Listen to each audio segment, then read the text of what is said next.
For you. Interesting news. It's Blake and Aaron's Spilling the Tea with Sandy. K-Man's top news headlines of the day from CMR. Good morning, Sandy. Hello. Hello, Blake. Hello. Happy Thursday. Yes, thank you so much. Yeah, what do you got for us this morning? So, tis the season. Mhm. Halloween is right around the corner. So the police department has issued an alert that part of Seafarers Way will be closed, will become one-way traffic on Halloween. Starting from Let's stop. Thursday. Hold on. You need to use your spooky voice for this. Oh, I know. You're Yeah, right. let's use the spooky voice for Halloween for this headline. Come on. Which one's my spooky? The monster. Yeah, the monster. Oh, yeah, you have those. Road will be closed. For one-way traffic only. Love it. That's because of the haunted house down there. Yes, that's right. That's right. Yeah. So starting Thursday, October the 27th Today. at 4 p.m. That's today? That Yeah. is today. Hey, welcome. Whoa, Hello, world. this whole month has gone by so quickly. I know. I was still thinking I've got another week. Nope. Oh my goodness. This is so Today. crazy. Yeah, today. so avoid. It's Nightmare on the Waterfront, and they have a 10,000 square foot haunted house which opens tonight. Oh my at- gosh. at But you 6 know what? o'clock. Mm. We better get the news right here in the morning. This actually goes until November the 10th, and it's for the Georgetown Revitalization Project. Ah, Because Yeah. they're finalizing that. So that's going to cause road closures and stuff as a result. Yeah, because that's a little bit too far down from where the haunted house is actually. okay. Anyway, folks, just be careful in the area. There will be a lot of pedestrians over the next couple of days. The haunted Mhm. house is opening up. I'm super excited. I'm going to do a site visit today, actually. Cool. I was thinking about going last night, but I was already home and ready for bed. But yes, we will do a site visit so people can kind of see how awesome it's going to be. But you got to go. You got to just go. What time you going? I'm not sure yet. I've got court again today, so Hmm. I need to have a look at what time they'll break for lunch and stuff like that. I would love to do a walkthrough. So I don't know if you're doing a walkthrough, I'll do it with Yeah, I'm gonna do a walkthrough. you. Okay. I'll Keep me message. posted. Okay. All right. Congratulations to this beautiful young lady. Her name is Emily Kelly. She is now the Assistant Director of Sports Programs. She has recently gotten this job under the Ministry of Youth, Sports, Mhm. Culture, and Heritage. Give me 1 second here, Blake. Let me click my little radio link before I forget. And so this is a wonderful opportunity for her to bring all of her skill sets to the table. So the department has said that they are really, really pleased to be welcoming Ms. Kelly to the team. She has a lot of skills that will enhance their community programs and assist in ongoing talent identification and development, according to the Director of Sports, Mr. Kurt Hyde. So very well, young lady, you've done very well. Yeah, All so right. good. In other news this morning, I don't know if you guys saw the video. This is sort of regional news of the hysterics that is happening in Jamaica. Did you guys see this video? No. Let's talk about this a little bit. So I don't know, some school teacher decided to have a devotional moment with some kids, and then 200 kids fainted and passed out as a result of this devotion. It's like, when we had the teacher here who was trying to do an exorcism or something on kids at Prospect Primary. Yeah.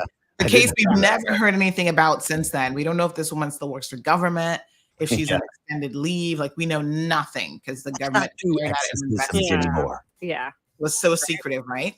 So this is like this to the 10th degree, like the next level of madness. All right. So yeah, it's pretty crazy. Congratulations to the government. They have extended the electricity assistance program until December. So if you've been benefiting from this program, you will know that everyone who is within a certain kilowattage is getting a discounted or a credit, I should say, towards their bill. For most people, it's like $90 or more. Like, I've actually seen it on some people's bills. So that will continue. And to December. yeah, Yeah, but then what? that's pretty well, that'll cover The That's what I mean. stressful- Easy rate hikes. Shouldn't they concentrate on regulating the cost instead of just offering assistance? Because Well, you know what, Blake? This is one of those things where it's not as easy as people think because the cost actually relates to the fuel factor, which Yes. obviously is something that we import in. The majority of your bill is your fuel factor. It's not what CFC is charging you. fuel's gone down though. And so it's going to go back up prices because OPEC just so Fuel they're has going to gone down. $2 Prices billion have not. barrels. Yeah. Yeah, I get it when it was $7 and something a gallon. It's not that anymore. It's No, and I mean we will see a reduction coming into December once the weather gets cooler and people are using less anyway. But I think we have to be realistic about what the government can and can't do when it comes to fuel.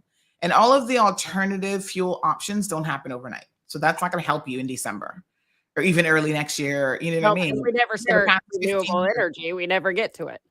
For the past 15 years, they should have been working on renewable energy alternatives. And the pace at which we have been doing it simply hasn't happened. free electricity for a year. That's what I said. Sorry? Free electricity for a year. There we go. Yeah, but What do you this is say? what I tell people. Be cautious of a government that tells you you're going to get something free because they're going to come back on the back end somewhere else and they've got to make up for that revenue or whatever. You know what I mean? So I don't know. It's tough times all over the world. I mean, people in the UK are saying that, they're very concerned about the winter months coming up because they're not going to be able to heat their places and, people are going to be dying because of it. And it's just crazy. The whole world is just like crazy. So just buckle up. Try to hold on, snuggle up with each other to keep warm in cold places and, jump in the ocean here in the Cayman Islands to cool down. All right. Good advice. Good advice. What kind of advice is that? Yeah. Let's move on to a happier show. Yes. All right. Well, So I'm excited. What are you guys going for as Halloween this year? tired moms. It was myself. I'll be As your a- mom? Oh, a You said your tired mom? mom. I Oh, said a I'm tired mom. going as a tired mom. Oh, Yeah. as a tired dad. Yeah, dragging around. I know. Yeah, I'll be dragging around a couple sugar hyped up children. That's right. I feel like I should dress up as myself. And And for your Yeah. audience too, the DMS Spook Fest is happening Saturday. It's a free event at Field of Dreams, and we'll be out there 11 to 2 with lots of candy for the kids and crafts and games and all kinds of stuff. awesome. So bring G 11 to 2. Yeah. Yeah, awesome. Sounds good. All right, we'll see Hi, you tomorrow. guys. Friday Have headline. a fabulous day. You too. Bye. Bye-bye. I can't believe it's October the 27th. Like my brain was still thinking, oh, the month is still another week. The month end is still another week away. Look at that. Wake up, everybody. Let's get it this morning. Happy Thursday. Peppermint, sorrel, ginger, beaver grass, or English. Get it ready. Your morning tea just got hotter Ooh, honey child. on the cold, hard truth. Bobo 89.1 and Cayman's #1 talk show are bringing you morning talk like no one else. Monday Rewind, Impact Wednesdays, Caribbean Connections, and much more. Don't miss a beat with what's happening in the local community. Just keep sipping your tea. What a mess. Here's your host, live and direct from the Cayman Islands, Sandy Hill.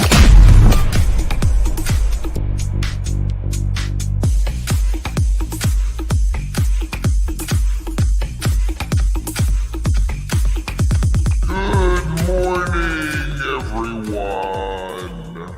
I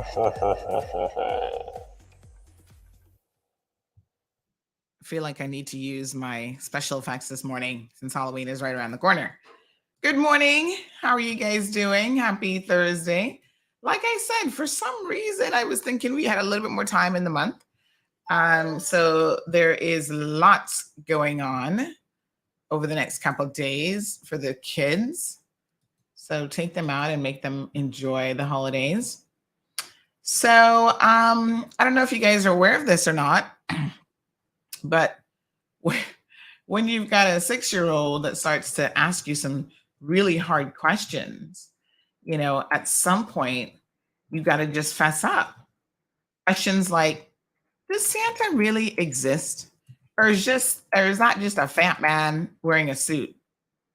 And I'm like, oh man, she's figuring it out. What am I gonna do?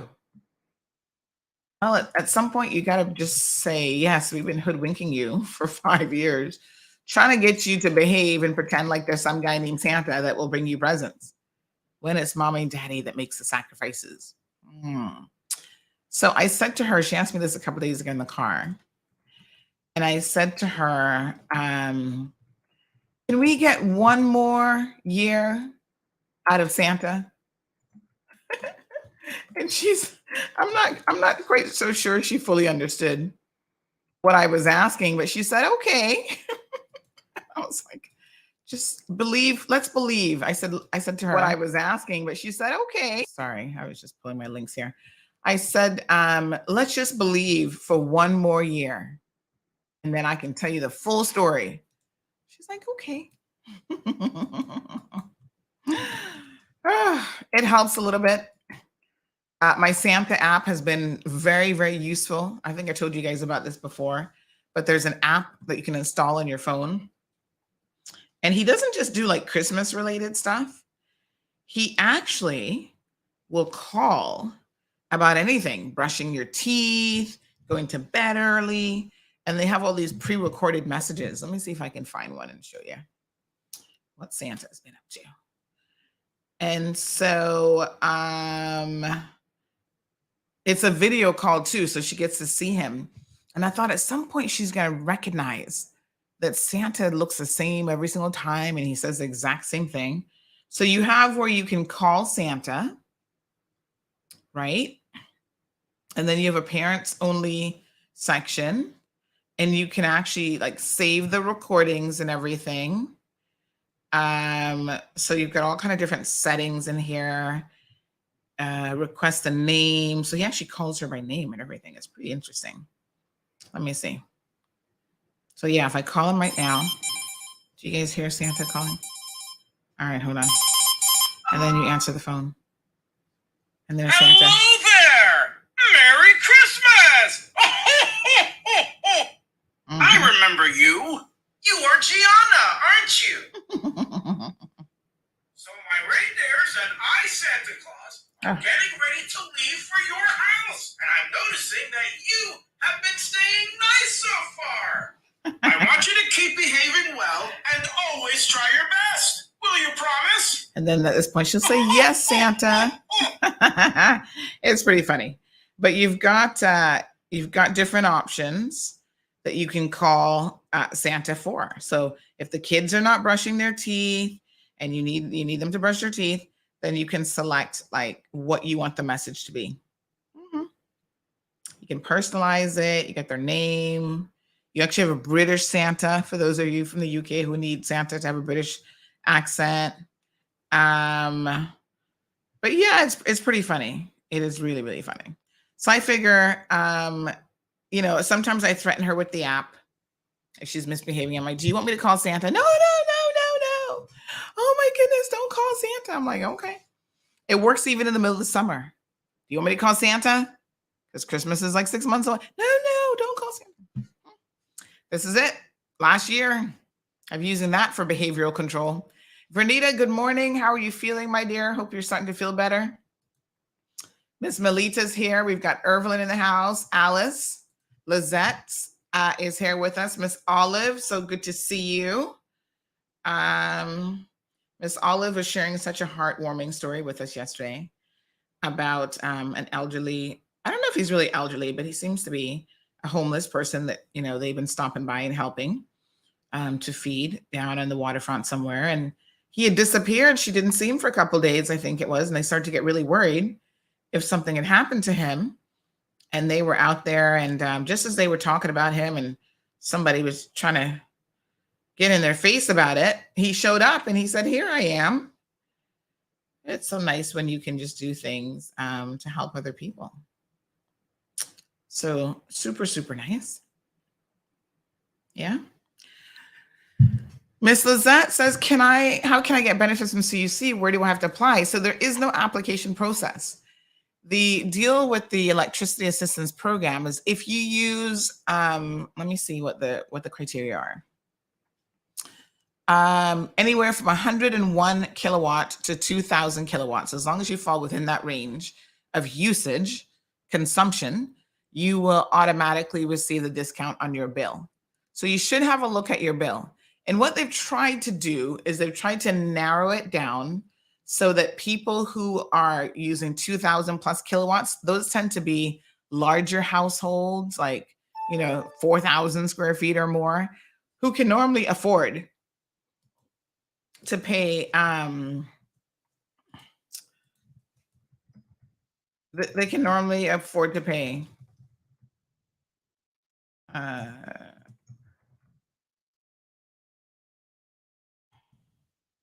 sorry.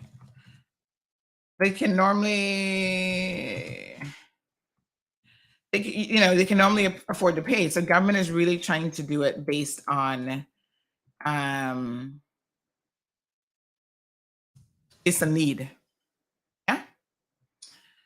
So I think most people have been very, very grateful for it. Listen, $90, $100, $105, every little bit helps, folks. Somebody said yesterday, well, why don't they just pay everybody's electricity bill? I think,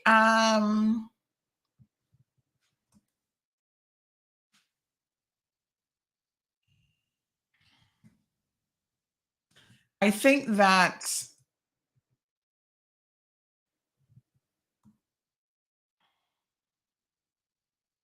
sorry. Let me just see here.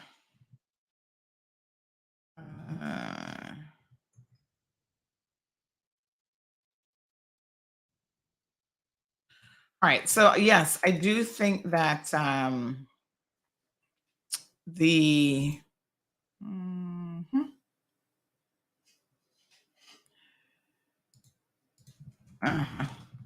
all right. No, I was saying that I do think that people really have an unrealistic expectation of a lot of things.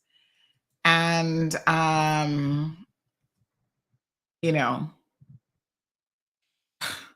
you cannot expect your government. I don't know what kind of thought process and world we live in where you say that a government should just pay for everything. You understand the trickle-down effect of that type of thinking? And the fact that some of our people even think that way, to me, I find kind of disturbing, actually, because it means that we are moving in the wrong direction when it comes to self-reliance. I don't need government to give me anything except create an environment where I can do what I got to do. I don't need government to pay my CUC bill. If I want to use my electricity from now until whatever and keep the AC on all day, I just need, yes, I need alternative options. So if I want to get solar panels, if I want to, get an electric vehicle, I want those things to be affordable and within my control. And I recognize that there are only certain things that an island the size of this little rock and our government can actually do. Oh, they should be giving us free electricity. When you're getting something for free, I keep telling you, the true cost of freeness, oh my God, it is way more than you know. Stop begging freeness, y'all. Good morning, Miss Charlotte, joining us from Scotland this morning. So good to see you. Nothing in life. Y'all don't listen to Aunt Lottie or what? Aunt Lottie always said there's nothing in life that's free, honey child. Everything comes with a cost. You know how she used to say it because we lived in the States? She's like, you see that sidewalk there? She was not a woman that had any big time education or degrees, but she had a lot of common sense, which is woefully lacking in this day and age. But she used to say, you see that sidewalk right there? To walk on the sidewalk, if you spit on the sidewalk, you are paying for it. That's what she used to tell me. And I'm like, okay, well, don't spit on the sidewalk. But her point was well taken. You pay for every single thing, one way or the other. Taxes, duties, fees, whatever you want to call it. You're going to pay for it. The government has to maintain itself, and that doesn't come for free. So you want free electricity? Who's going to pay for it? CUC is a for-profit company, in case y'all didn't get the message. They're not going to be giving it to you for free. So the suggestion is, government should cover your bill for free? That's super interesting. Why would you think that government should be picking up all of your bills? And then who's going to be paying government's bills? Would you like to have, this is a question, put the question out there. Would you like to have free CUC bill and start to pay taxes in this country? Like the government can say, oh yeah, we'll pay your bill for you, no problem. But we're going to start taxing you. What percentage should we start at?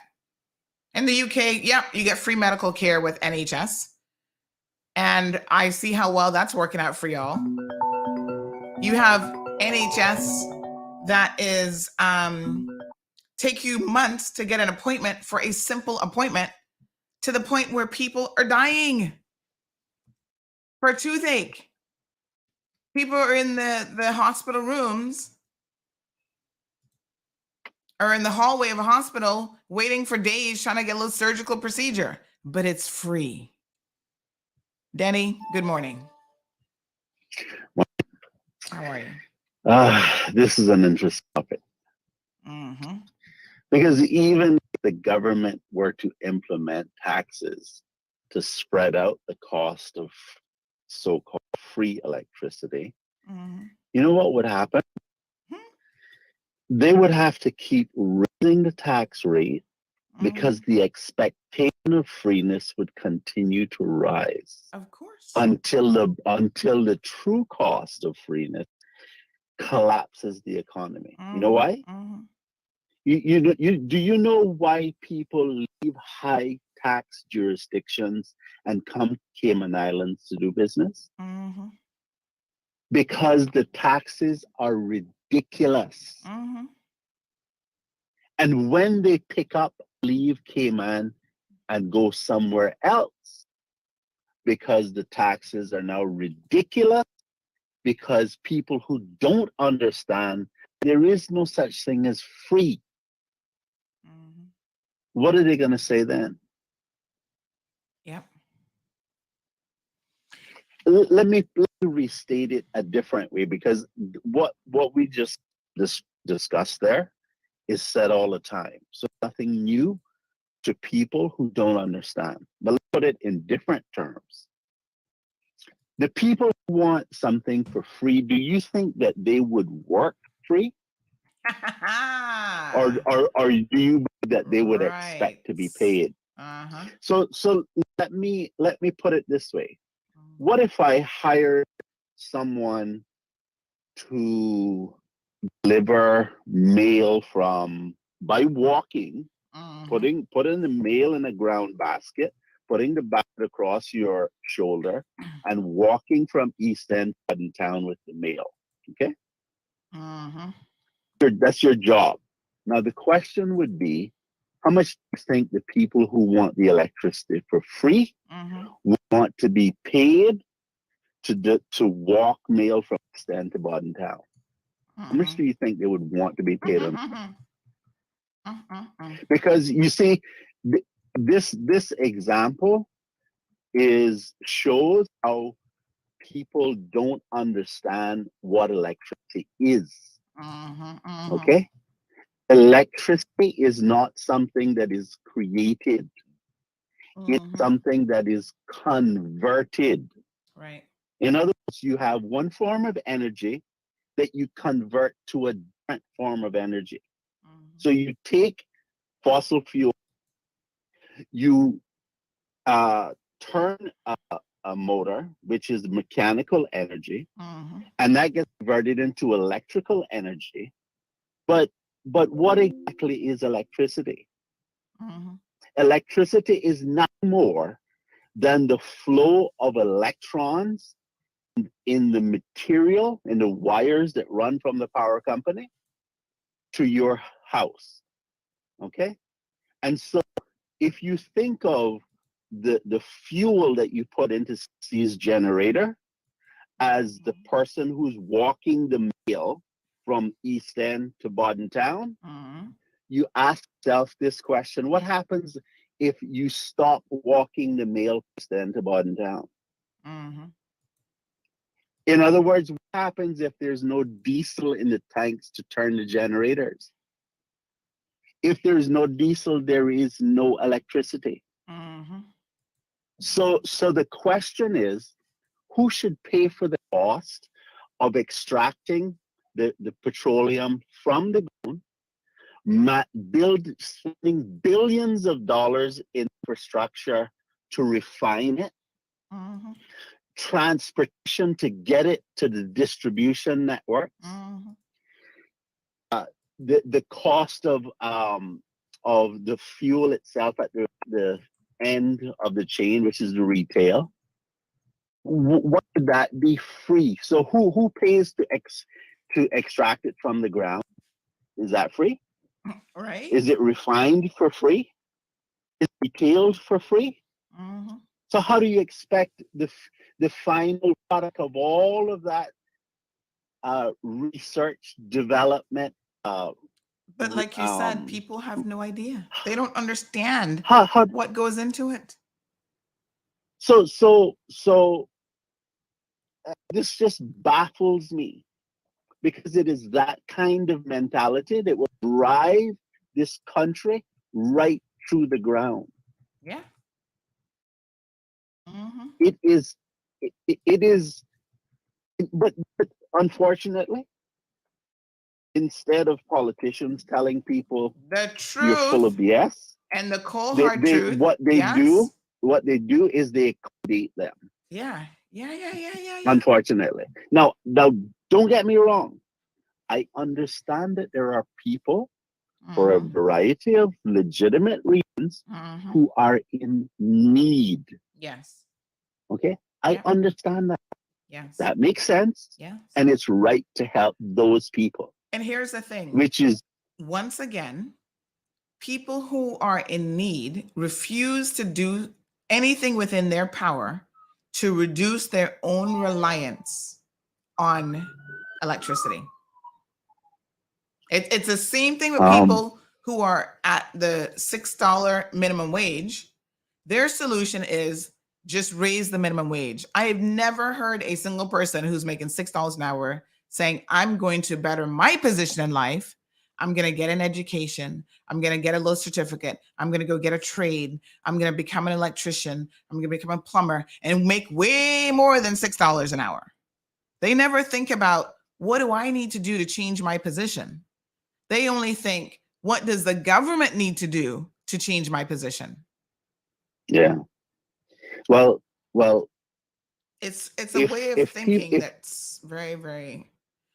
Well, the difference between people who make significant amounts of money and people who don't is the mindset. And so there are some people who want to live a lifestyle without appreciating what it takes to live the lifestyle. Right. And then there are those who appreciate it. What they do is they position themselves so that they have multiple sources of income so that they can support the lifestyle. And so you can make money only out of one of two ways. Yeah. You can either work for the money or you can have your money work for you. Now, the ideal, most people will have employment, make money, invest that money, have that money grow. That money begins to work for them more and more. And over time, if they do things wisely, be disciplined, then they're in a position where, they can retire and money can cover all their expenses and live a decent lifestyle. And but that's not something that you do accidentally. You have to understand why it's beneficial to be disciplined and make certain decisions and not follow friends doing certain other things. Right. So that you're not wasting your money and that you are building wealth. Now, some people say, well, I can't afford to buy shares in CUC, so I can't make investment income. Well, you don't have to have shares in CUC to start with. It would be nice if you could have shares in CUC, but let me give you an example of how you could build wealth if you're a person with little means. You can, let's say you can have a couple of mango trees, and you could sell those mangoes at the farmer's market, and you can save the money. And then you can take that money, and let's say you decide you want either grow more plants and increase the volume, or you can expand by saying, well, can I raise 2 goats or a couple of pigs? And when they're mature, you sell them to the supermarket, you save that money, and you just keep accumulating until you can get more money and do other things. Just repeat the process. Rinse and repeat, right? And over time, you find yourself with a decent amount of money. But if you just sit around saying, you know what, the government should take care of me, that is very corrosive to the environment, because somebody has to pay for it. You and I have to pay for it. The businesses have to pay for it. And let me give you one example of how doing things wrong leads to others suffering. You see how you have people who do criminal behavior in financially. And so now we have to have all of this compliance in the banking system to avoid people doing wrong things with money. Well, if you look on your statement, you'll see a compliance fee. And you're thinking to yourself, well, I go to church all of my life. I've never done anything wrong to end up in the court and never been to prison, but I'm paying this fee.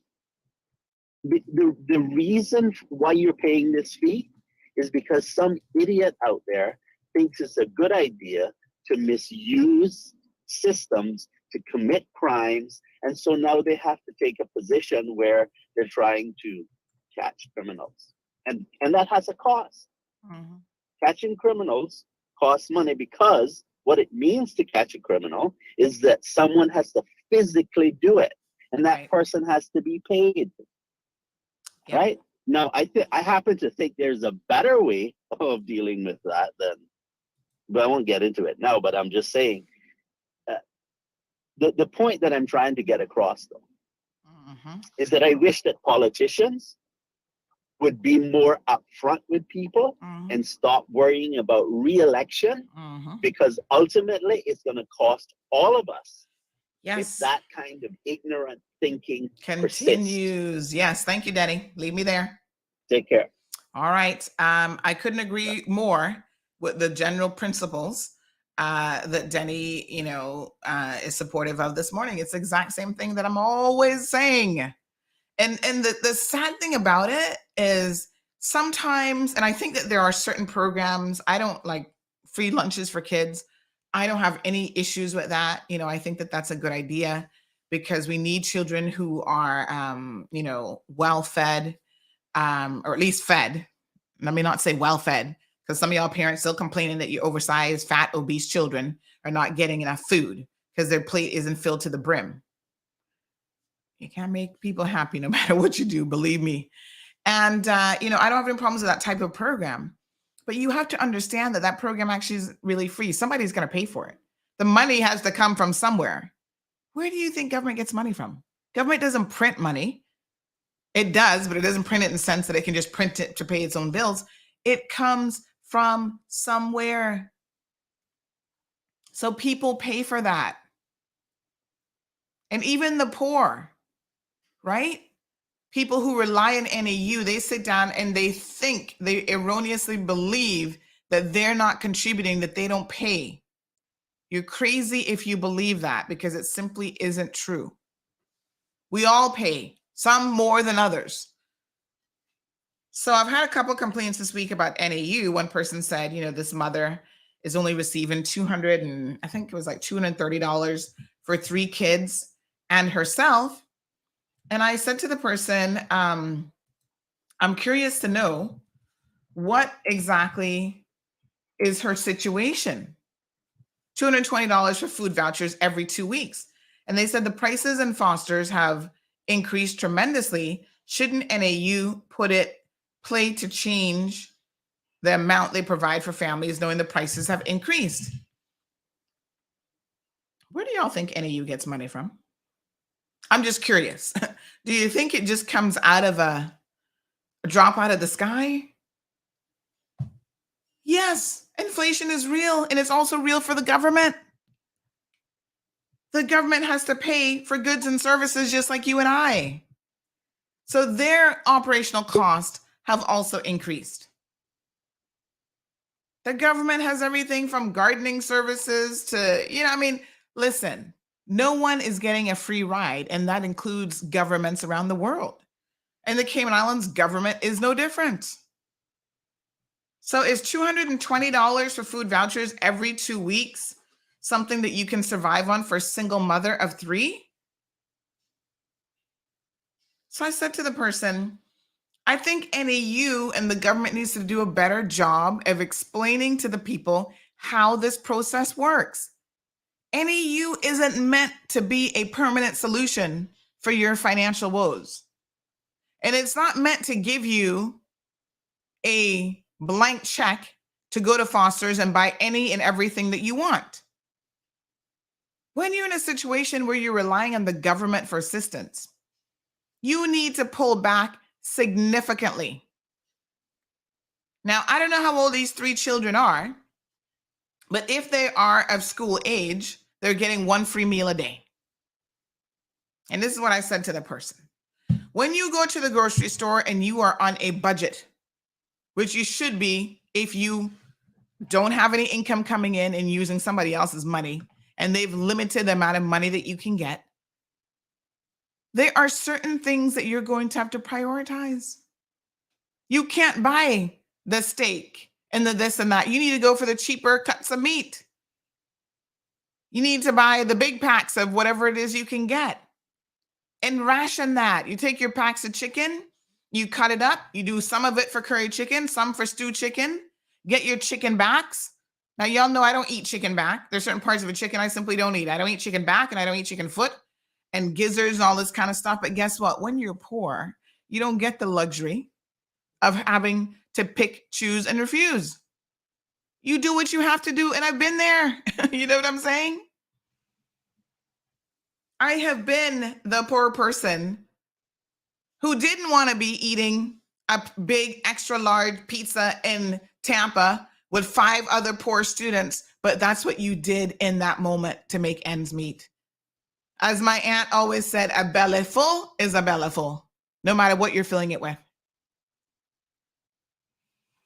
So I just feel like sometimes we just walk in this space of completely being oblivious to the realities of the world. So here's a story that came out in the UK talking about 7 in 10 NHS trusts in England failing to hit cancer referrals targets, right? So everybody's like, free healthcare, that's the way to go. Supposedly the referral period is supposed to be 2 weeks, or so they claim. That's the maximum waiting time for a hospital appointment for suspected cancer, 2 weeks from the day the hospital receives a referral letter from a GP. However, in at least 93% of patients, and trust me, 93% is a lot, patients should have been seen within 14 days, but that is not happening. They're not reaching those targets. And this data is coming from August of 2019 to August of 2020. And it's showing that the target is routinely being missed, which puts patients at a greater risk of poor outcomes. I think that when you pay attention and you read things that are happening elsewhere in the world, you get a better reality check on the situation. And folks, getting a reality check on the situation is really, really important. When you see there are people struggling with housing, struggling with inflation, in the United States of America with all of their first world resources. There are still homeless people. There are still people starving to death every single day. There are people who are relying on the charity of nonprofit organizations to try to keep their soup kitchen open. And even the soup kitchens are struggling.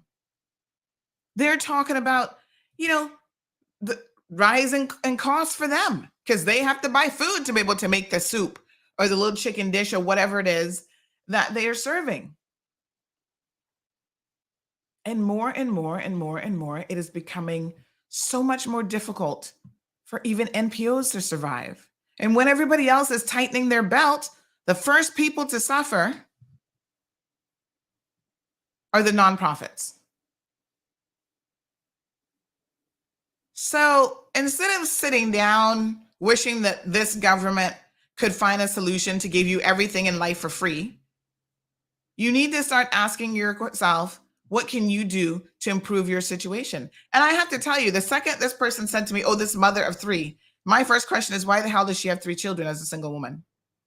Where's the father? Fathers, and is most likely the case. Right? As women, we're entertaining deadbeat men in our lives who can just drop a child with you and have no degree of responsibility. He came to you broke and he left broke and went on to another woman.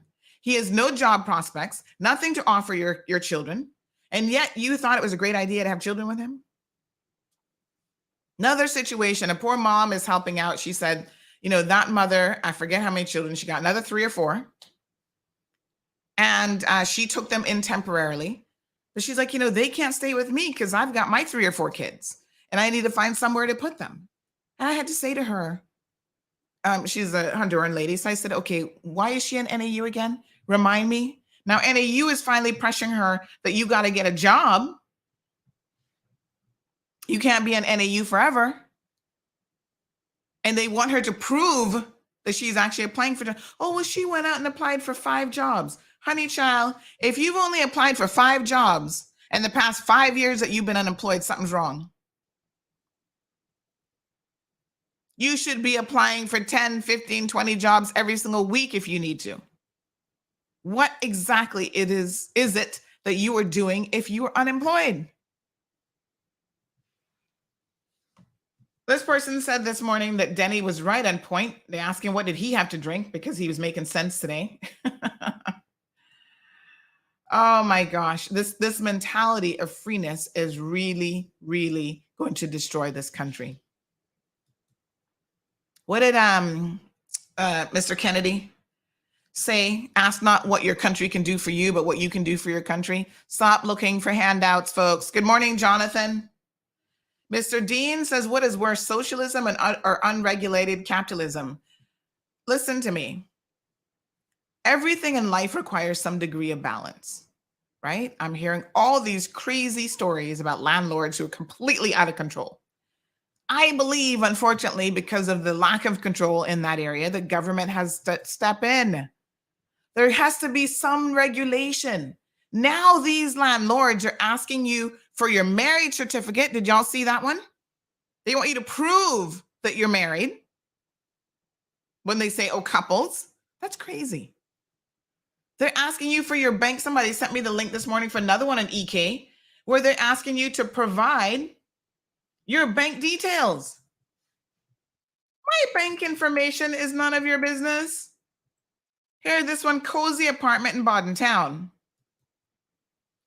And they would like $850 CI, light, water, and gas included, security deposit, same as rent. You need a job letter, ID, proof of local bank account required, along with completed application form. Well, I guess proof of an account, okay. You get a letter saying I have a bank account. No pets allowed.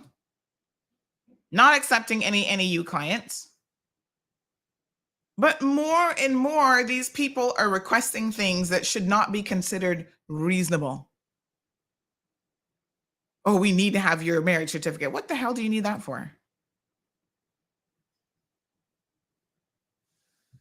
So, Dean, I don't think it's a worst case scenario, socialism versus capitalism versus whatever ism you want to throw out there. I think that the God's honest truth is we need balance. Government has to be honest about what they can and can't do, what solutions they can offer. You saw what happened to the UK the other day. After 44 days, Liz Truss had to step down because her budget plan just, it's not going to meet the needs of the people. We have no idea if the new guy, who, by the way, can't relate to any of us, he's a billionaire. He married into a billionaire family, so maybe he has millionaire status. Everybody's like, he might have the best ideas in the world, but can he even relate to the average person? Probably not. Now, does he need to relate to the average person in order to come up with initiatives and solutions to help people? In the US, it's the same thing. We're headed into recession next year. The president of the United States of America and his team are trying to all figure it out. Did I play this recession video? Let me play a couple videos. This is what the premier had to say about the CUC electricity relief program. So Sandra, I saw your question. She says it's mostly for rich people with big homes and big businesses. The government is a set of scammers. Our homes are too small to get that benefit. Actually, it's not. I want to make sure that we're operating with facts when we talk about certain things. The benefit is for people who utilize 101 kilowatt up to 2,000. That includes something like 80-something% of the average households here in the Cayman Islands. It excludes businesses, because unfortunately, if you run a business, you better find a way to pay for your CUC bill. And it excludes anyone who uses more than 2,000 kilowatt hours. Those tend to be people who have larger homes. One of the things that as Caymanians we have done for far too long is we have overbuilt, and no one ever said to us, stop overbuilding, because in the future, that home is going to cost you more than you realize. And one of the costs, your footprint, is your electricity bill. So you've got a 4,000 square foot house, good for you. But with that comes normally 2 or 3 AC units to cool different areas and quadrants of that house. You're going to have an increase now in your insurance premiums. The value of the home just went up, which you're happy with. You're always happy to take the good stuff. Ooh, my value just went up another 25%. But with that comes an increase in what it's going to cover, what it's going to cost for you to now cover that home by way of insurance. Construction costs are up. Heaven forbid we have a hurricane that destroys your home. What will be, or how will it be replaced through insurance? It's going to cost more to build the same home that you built 5, 10, 15, 25 years ago. Let's see what the premier had to say about the electricity assistance program. October 26, 2022, the Cayman Islands government has announced a 3-month extension of the electricity assistance program until December 2022, designed to help residents manage during this period of unusually high fuel costs. Initially announced in June 2022, the program gave households a government subsidy applied directly to their electricity bills, reducing what customers had to pay to their utility company. This program helped more than 22,000 households across the 3 islands. Around the world, the soaring cost of living is being driven in part by the cost of fuel and the resulting cost of energy. Here at home, our government is committed to helping our people get through these tough, challenging times by helping to lower your electricity costs by a direct subsidy to your bill. This will help blunt the impact of the sharp increases in utility bills for individuals and families across our 3 islands. Although fuel costs are expected to plateau in the coming winter months, fuel costs remain relatively high when compared to a year ago. For example, at 24 cents per kilowatt hour, CUC's October fuel cost estimate is double what it was in January of this year. This means that even though consumption should be going down because it is cooler, bills may remain relatively high for most households. The extended program will continue to provide assistance to over 80% of the residential customers of CUC and Cayman Brac Power and Light over the next 3 months. As a government, we understand how hard these times are for families, senior citizens, and the young adults. And we will not make excuses or say that nothing can be done. That is why we've been working diligently since May last year to put in place more than a dozen initiatives to lower direct costs and help people protect their income as we brace ourselves to get through the economic challenges that will continue to face us for the foreseeable future. Yes, things are tough and people are feeling financial stress. But if we each do our part and we work together, we can get through these tough times. Despite the challenges, we have a strong and growing economy, and we are a fiscally responsible government. PACT is here to help, and we put people first. To learn more about how government is containing costs for individuals and families across the Cayman Islands, visit gov.ky/cost-off-living.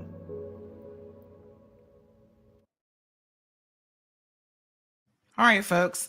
Today is Premier Access Thursday. We do have the Premier in the studio, and we understand that unfortunately he's always crunched for time. But let's go ahead and bring him in this morning so that your questions can get answered. 936 Bobo is the telephone number. Good morning, Premier Panton. Good morning, Sandra, and good morning to all of your listeners, whether in Cayman or outside of Cayman. Good morning to our wonderful Cayman Islands.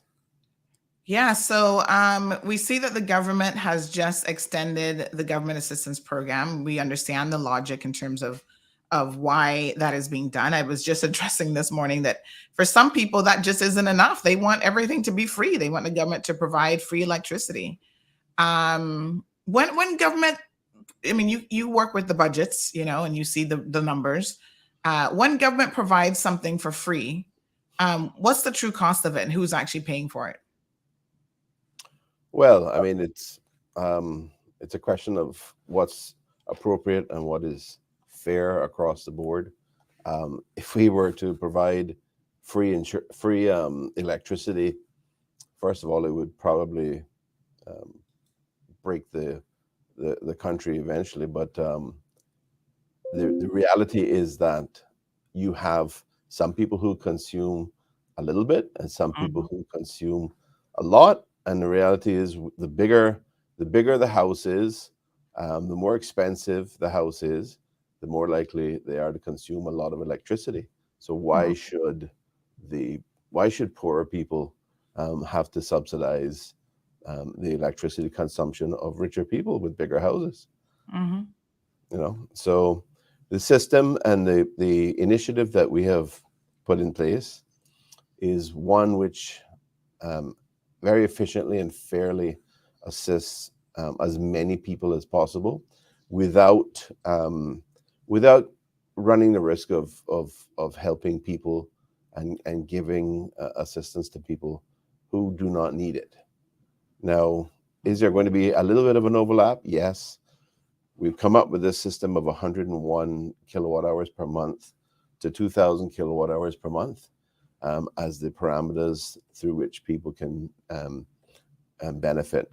CUC customers as well as Cayman Brac Power and Light customers can benefit.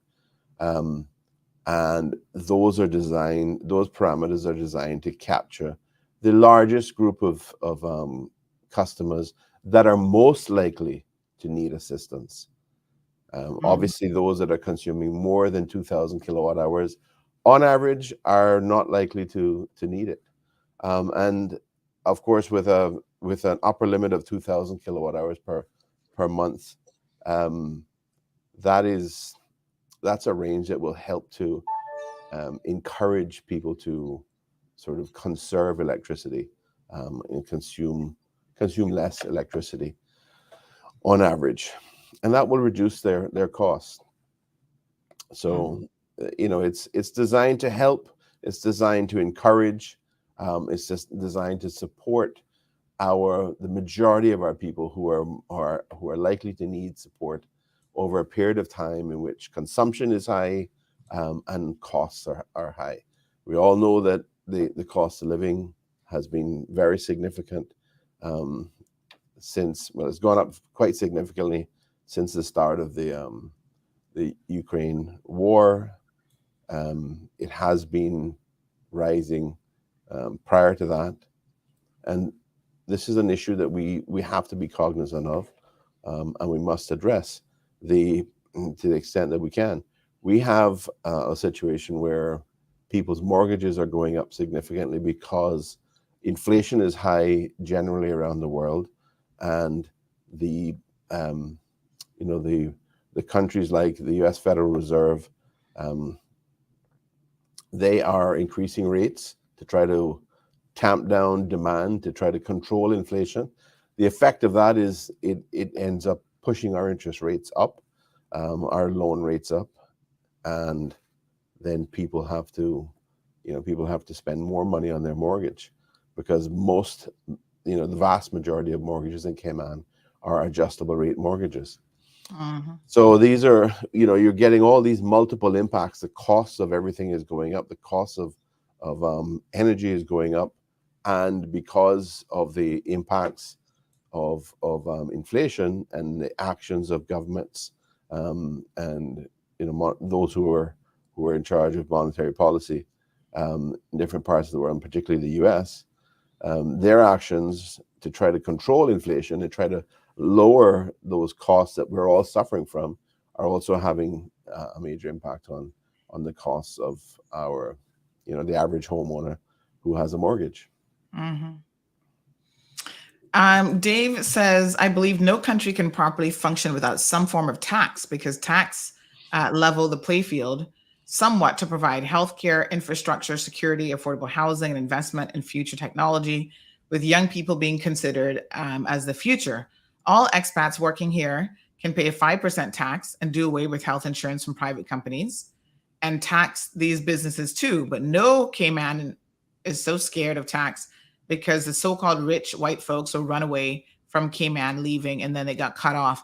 So the interesting thing about this concept of taxation, which I find so interesting. I was talking earlier about how my aunt always used to say to me in her, just common sense wisdom, that everything in life has a cost. So she's like, you walk on the sidewalk, you pay for that in the United States of America, right? And likewise, she used to say to me, you see the eagle on that bill? That's because money flies. And you've got to find a way to know how to save it and to be smarter with your money. But the truth of the matter is, when it comes to taxes, is at a very rudimentary level, we all think that maybe that's the solution. And yet we see countries who have a tax system and many tax systems who are in fact, no better position than we are. And sometimes they're in a worse position. And, you talk about, the rich paying the taxes. It's never normally the rich who end up paying the taxes, because they have the resources and the wherewithal to figure out how to have financial advisors, lawyers, and everybody else to work around whatever tax system you have in place. Yep. So I hate to tell you, William, but the reality is that the vast majority of people who are paying the taxes are not the super rich. It is the people who will fall into the middle class who have to have that additional burden of taxation. That's unfortunately more true than not. There is no perfect system of earning revenue for governments to help support the country and to provide the infrastructure and the security and the various services that those who are more vulnerable may need. There's just no perfect way of doing it. And Cayman has, for its most of its existence, done it through indirect taxes. Now we all understand that there are issues with that too, because that is in many respects regressive as well, meaning it impacts those on the lower end of the income ladder more than those on the upper end. So we have to put in place measures to try to mitigate those impacts. And just as you do with any system, is going to have the pros and cons, and you try to mitigate the cons in relation to that, the negative side of things. So that's one of the reasons we have put this electricity support program in place, electricity cost support program in place over the summer. You'll remember that we were doing this for July, August, and September, and because of the projections for the fuel costs increasing, or certainly not going down, we've decided to extend it all the way until the end of December. And I think this is going to help a very significant number of our consumers. And the way we have done this is it is very efficient. It is very fair. As I said before, is it going to make sure that every single person that may need assistance gets it? Probably not. We will miss some on the edges. But anything that is assisting over 80% of the CUC customer base and the Cayman Rack Power and Light customer base is reaching the vast majority of people who are going to need assistance. And of course, this is on top of the various things that we have been doing since last year. And you'll recall that we started with the free school lunches and breakfast program, inclusive of snacks for primary school students, and then we went to high school students. We've reduced costs in relation to seniors.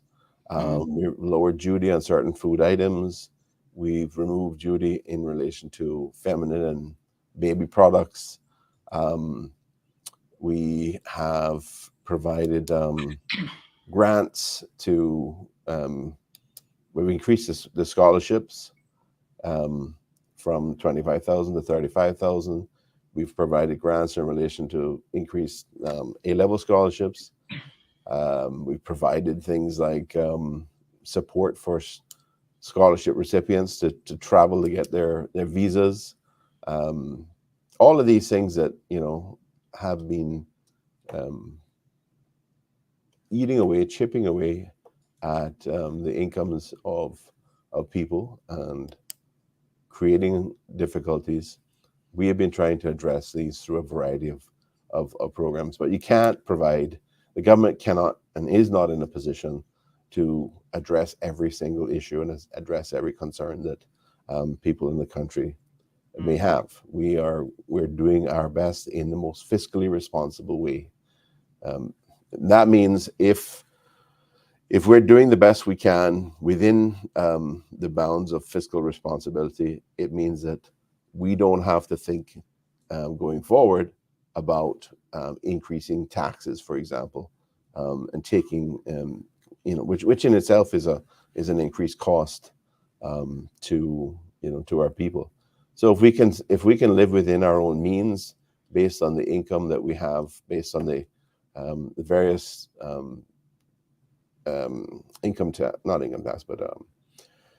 consumption tax parameters that we have, then we are efficiently assisting people without having to be a bigger burden in the future on them. Mm-hmm. So we have a question here from Jonathan. Jack Mack is asking about what you're doing to solve some of these problems. I think he just went through a list, Jack, that should assist you with that query. Jonathan says, I have a question for the Premier. The government just said that they borrowed $1 billion and that they said it's done already. You guys borrowed $1 billion? I don't remember hearing that, but okay. No. I would like an itemized list. Where is all the money gone? I know how the government currently gets their money, and I don't think it's going out to the government benefit, because it takes way too long to pay that money back. So what has this government borrowed? $1 billion sounds like a lot of money. We have not borrowed anything like $1 billion. We've been paying down the debt up until the end of the first quarter of this year. We had paid down the national debt to somewhere in the region of about $218 million. You will recall that the previous government had negotiated a facility which was available, which would have been available if the country needed it, in order to weather the the impacts of COVID and lockdown on the economy and on people and their incomes. We decided to go ahead and draw down on that funding so that we had that available if we needed it. It was at a rate which obviously it was negotiated prior to the significant increases in borrowing that that have occurred in the last 10 months or so, and so it was relatively inexpensive funding, and we have taken steps to generate income from that funding. So I think we're basically covering the cost of our borrowing, and we may be even in a positive carry situation where we're earning a bit more than the cost. It's the cost of borrowing. So our borrowing has gone back up. We've drawn down this $350 million. We have not spent that money. We do not propose to spend that money at this point. It is an insurance policy. It is a cheap insurance policy in the sense that we have, as I said, we've got the income to cover the cost of it. And this is just in case it turns out that we do need it. We are certainly not out of the woods completely. We have a lot of challenges, a lot of geopolitical risk, a lot of economic problems around the world. We can see what's been happening in the United Kingdom because of the political uncertainty, because of some missteps that have been taken in relation to economic policy and fiscal policy. And they're also suffering from the same problems that other places in the world are suffering from in terms of increased costs of living, and they have significantly increased energy costs as well. So all of these things represent to us risks that are risks to the Cayman economy as well. Having said that, the Cayman economy has been doing very well. We have, since we have taken the various steps to safely reopen, our economy has been growing. The last quarter figures was 1.8% economic growth or GDP growth for Cayman. The first quarter's numbers of this year, so the first quarter of 2022, we have accelerated to 3.8% GDP growth. All of our labor force survey numbers indicate that unemployment has come down significantly. I think right now it is around 5% for Caymanians and around 3.1% in general. That tracks very closely to historically good numbers, but obviously we recognize that there are still Caymanians who are unemployed. There are also Caymanians who are underemployed. So our challenge is to significantly try to reduce those numbers of Caymanians that are unemployed and to assist those Caymanians who are in jobs that they could be earning more money in relation to, assist them in achieving that. So yes, we have borrowed money. It is nowhere near $1 billion. It is only $350 million in terms of adding on. It is just the insurance policy that was sitting there. We decided to exercise it just out of an abundance of caution in case we needed it, and we've covered the cost of it. It is not costing the country any money because we've taken those funds and invested those in ways that are sufficient to generate an income to pay the cost of the borrowing.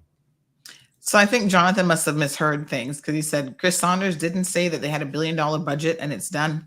Well, I don't know if he said that figuratively speaking or if he actually meant $1 billion, but Jonathan, revisit.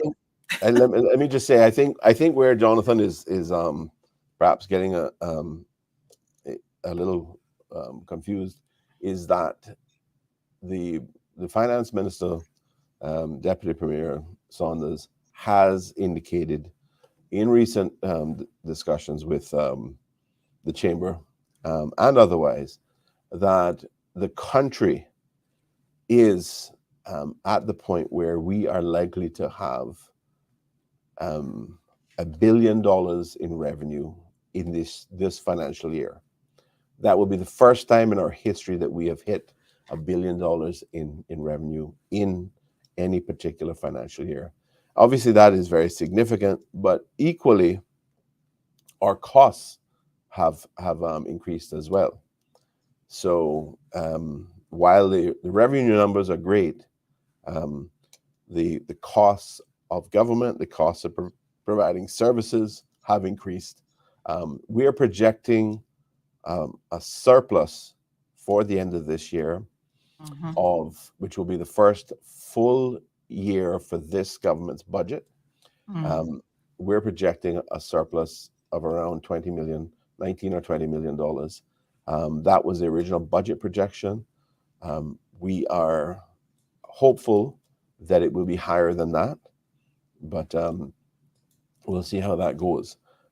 But I think that's where the $1 billion comes from. It's $1 billion in revenue that we're likely to hit by the end of this year. But having good income is one thing. You've got to keep your costs under control as well, in order to make sure that you get the benefit of that income. And we certainly, at a time when we have all these challenges, that we need to be able to support people.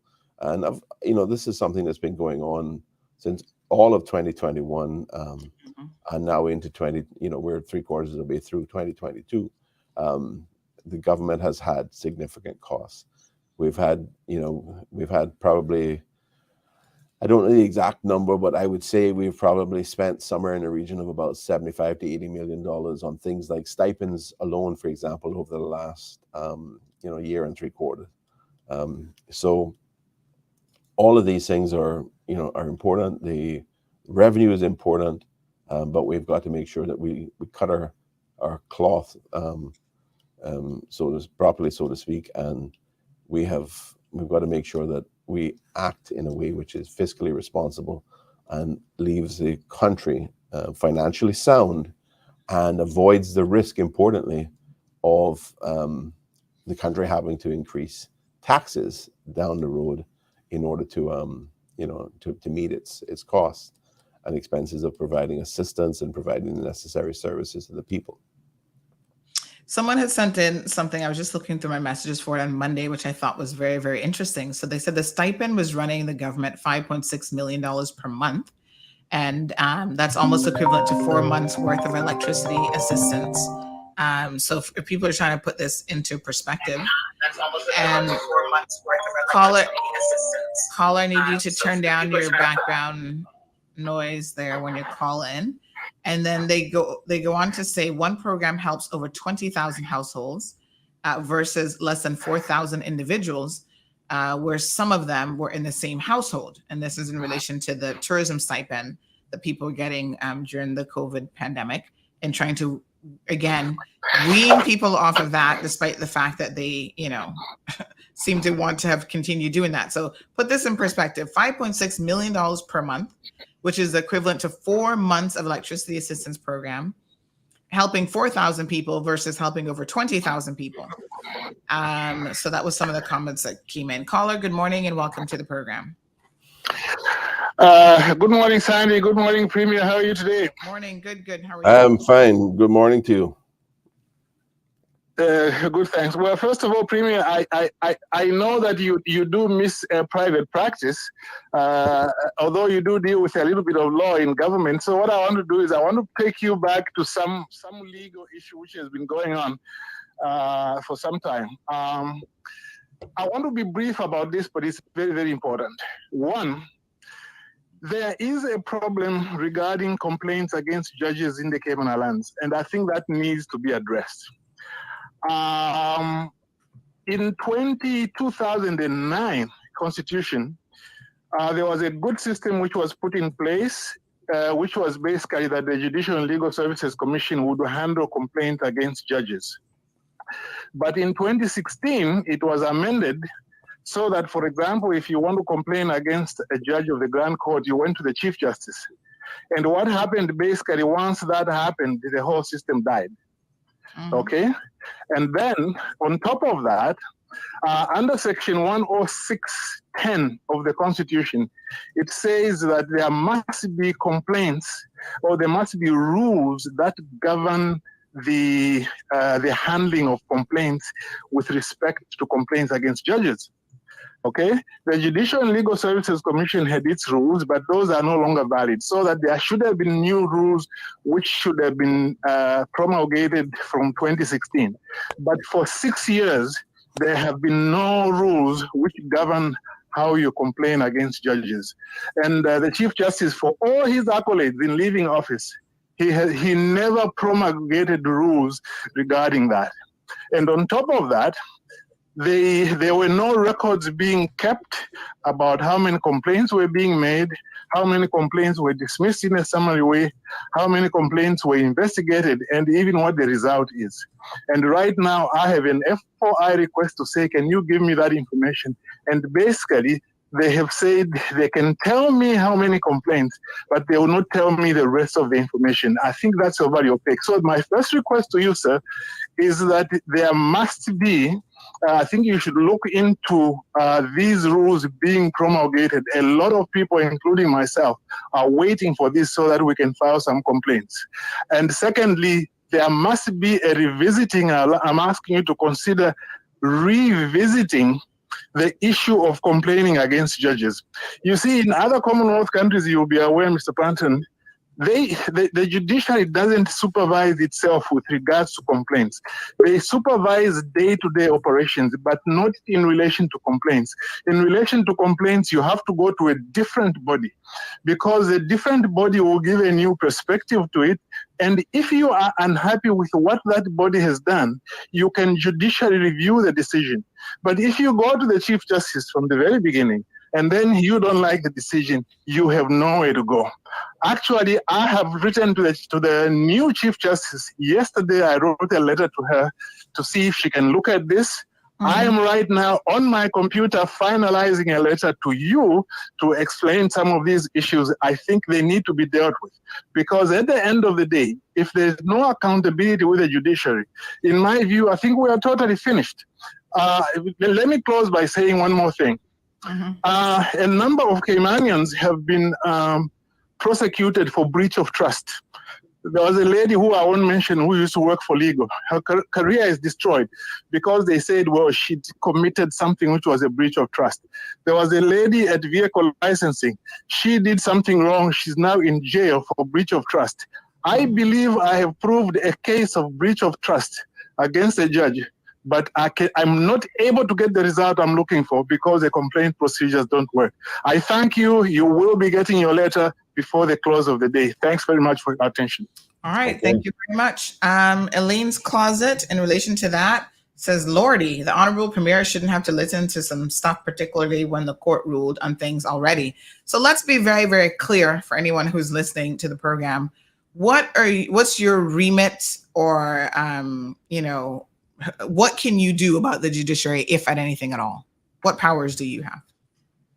Well, I mean, we have the Judicial and Legal Services Commission in place, as the caller noted, and that commission is supposed to, I think one of its remits is to ensure that things are functioning well in relation to the judiciary. So I'd be interested in getting his letter to see exactly what it is he's referring to and how he ties his arguments together in relation to that. But I'm sure that both the former Chief Justice, Sir Anthony Smellie, who was Chief Justice for the past 25 years and served this country extremely well and honorably, and did a fantastic job of improving the services of the judiciary in the country and the reputation of the country. I think that the new Chief Justice as well, we'll take things forward and try to make sure that there is an evolution and a further development of accountability for the judicial services, and to improve the relationship between the consumers and those people who need the services of the judiciary, and the judiciary itself. I'm sure that there was a full intention to ensure that there is accountability. I understood that there was a complaints procedure and process in place. I'd be interested in seeing exactly what the caller says happened in respect to that. I can't say that I'm familiar with that, but I'm sure that the new Chief Justice will absolutely be looking at these issues as well and trying to address them to the extent that they need to be addressed. Because there's no question in my mind that someone who is serving in the position of Chief Justice is going to take the position that they are aloof from and independent of any potential criticism. In fact, at the recent ceremony appointing the new Chief Justice, Lady Chief Justice, I think the former Chief Justice and now former Chief Justice Sir Anthony specifically noted, that the judiciary needs to be accountable, and there needs to be a process through which that can occur. So I want to say thank you very much to him for the incredible service that he has provided to this country over the last 25 years. And I want to say an immense congratulations to to our new Lady Chief Justice, Miss Margaret Ramsey Hale. I think that she will do an excellent job. I think she will continue to support the development of the judiciary and in this country, the jurisprudence of this country, and she will make this country proud and help to build its reputation to even greater heights. So, very, very proud of her. Very proud of her becoming the first female Chief Justice in this country. As was noted at the time, it's sort of a double first for her because she was the first female Chief Justice for the Turks and Caicos as well. Yes. So very proud of her. Very proud of the work that Sir Anthony has done, and I think they're both deserving of our respect. But equally, I'm interested in seeing, how the caller articulates his arguments on the issue in his letter. All right, very good. We have a comment here from Blair Webb. He says, I'm glad to see funds being spread around for more people to benefit from, rather than others saying that we need more cruise ships and big projects to do so. Thank you for thinking of us versus some. Sandra Coe says, stop importing these poverty-stricken people. And Ms. Morna says, what needs to happen is that both parties need to come together and work together to get this country up and running. But no, two heads are better than one. If both sides come together, what a beautiful Cayman Islands that would be. The ship is bigger than we think. I mean, I have noted on this program the absence of the opposition at a lot of events. I was surprised that none of them, not a single one, showed up to the swearing in of our new Chief Justice, it's kind of a big deal because, like I said to people, it might not happen for another 25 years, or you know what I mean? They've been absent a lot, and I'm sure being the person that you are, you're probably not going to comment on their absence outside of them being absent in the Parliament, which they were recently as well. But for those of you who were kind of curious about what they've been up to, here's some video I received last night of them having a jolly good time, singing and dancing at a local bar.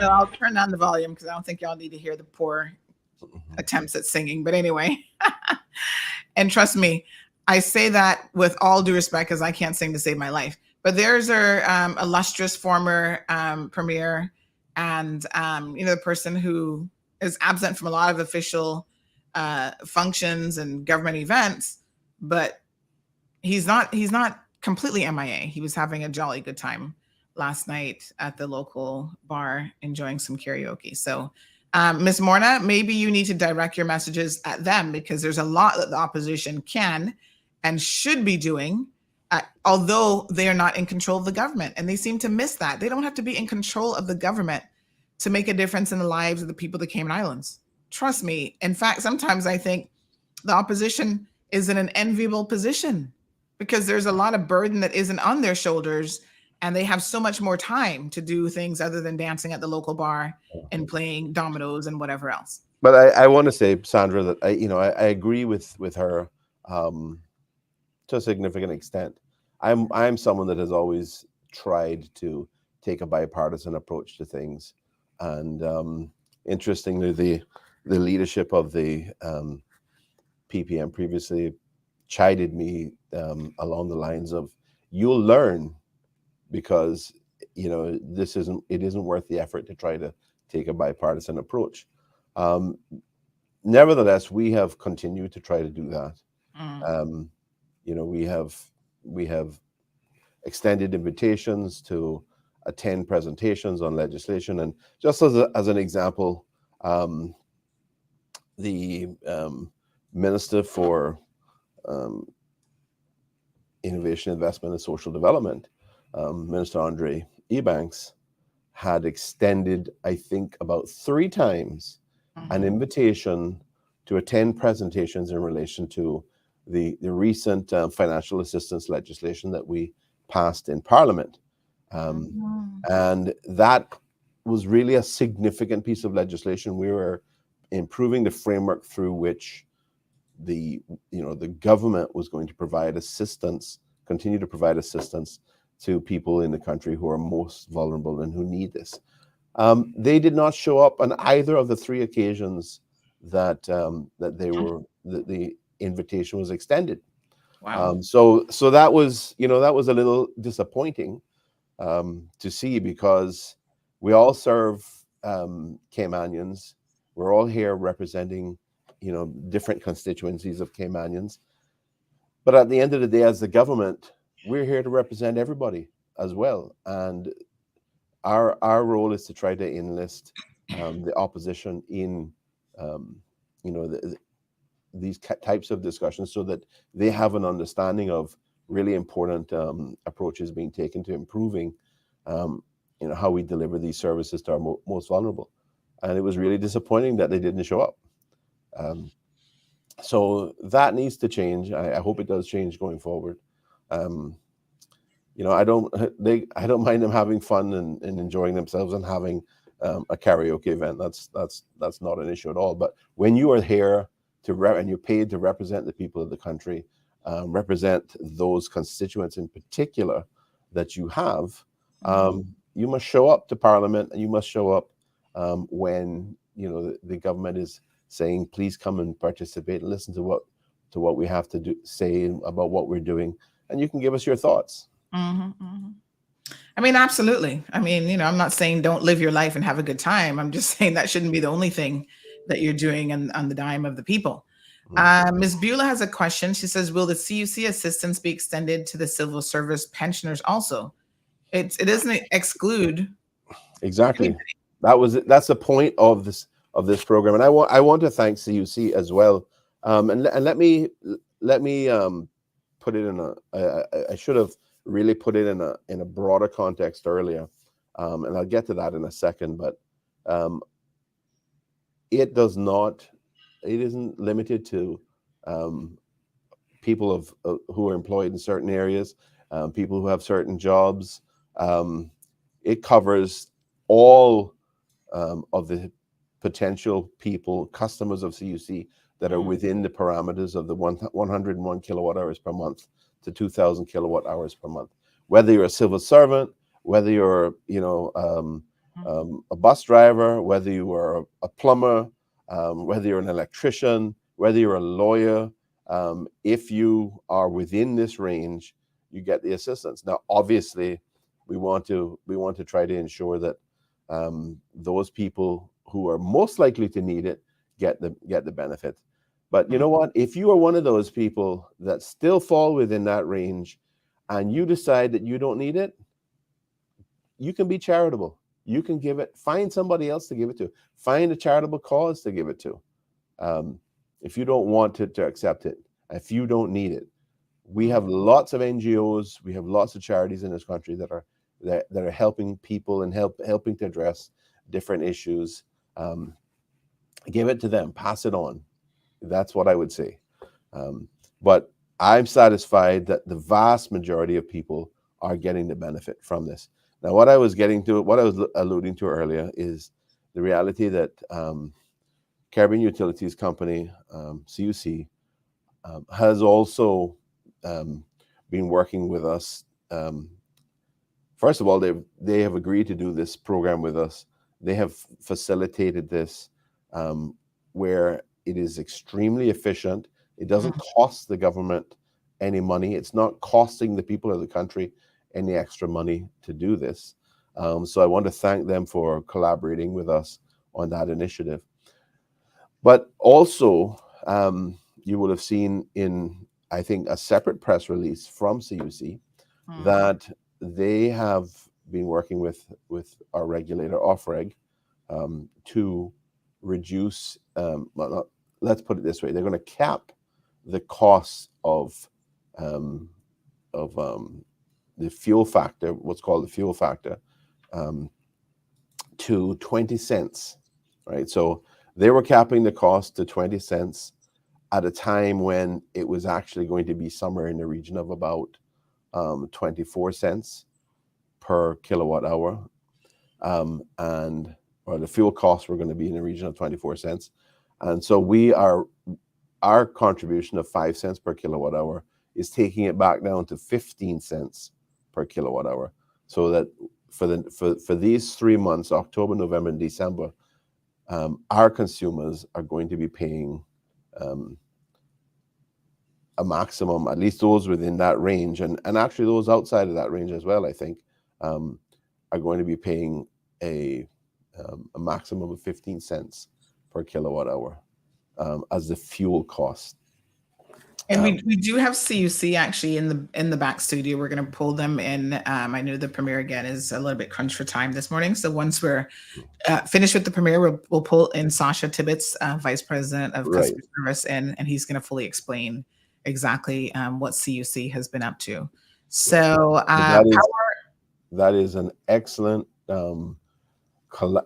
That's a very clear and good indication of the extent to which CUC has worked with the government and cares about the extent to which its customers, and from our perspective, our people in the country, have to bear the costs, the extraordinary costs of electricity at this point.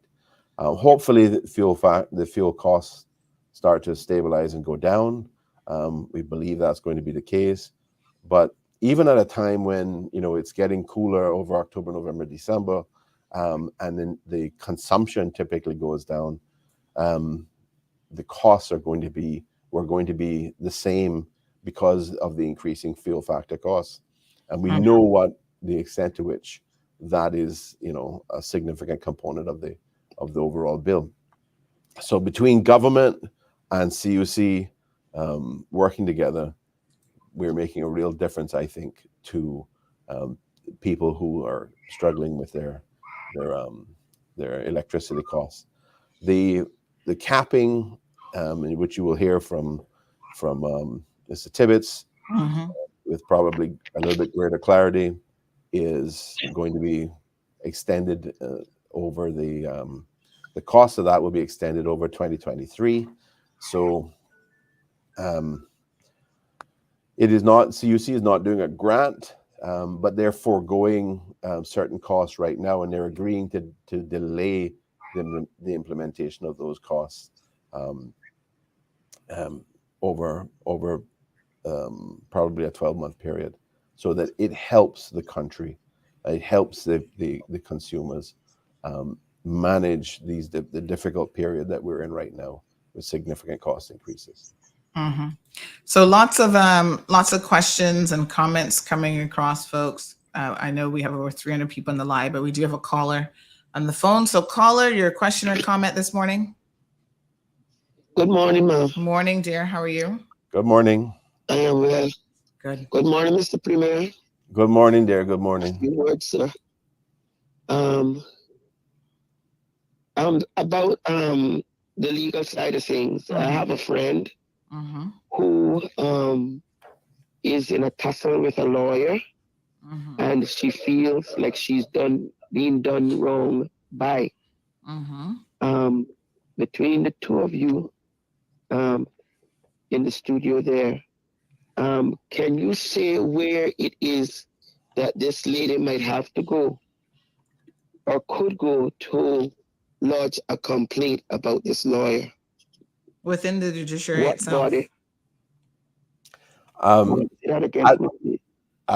Caller, at the moment, the process would still be that, as it has been for some time, that you'd have to, if for a complaint in relation to a lawyer, your best bet is to write to the Chief Justice and outline the complaint, and then the Chief Justice can seek to address it by communicating with the particular attorney.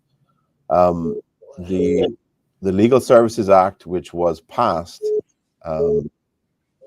when fully commenced, will have a different mechanism for investigations of complaints in relation to attorneys, and there will be a disciplinary process if there is if the complaint is found to have merit.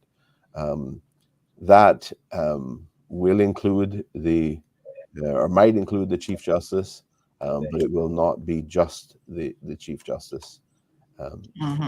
Once that act is fully commenced, and the commencement of that is in process at the moment. So, one other point, real quick. I hear you press for time. Sure. Mr. Panton, you got skin in this game. That's why I'm saying, Mr. Panton, not only because you're premier, but because you have skin in this game.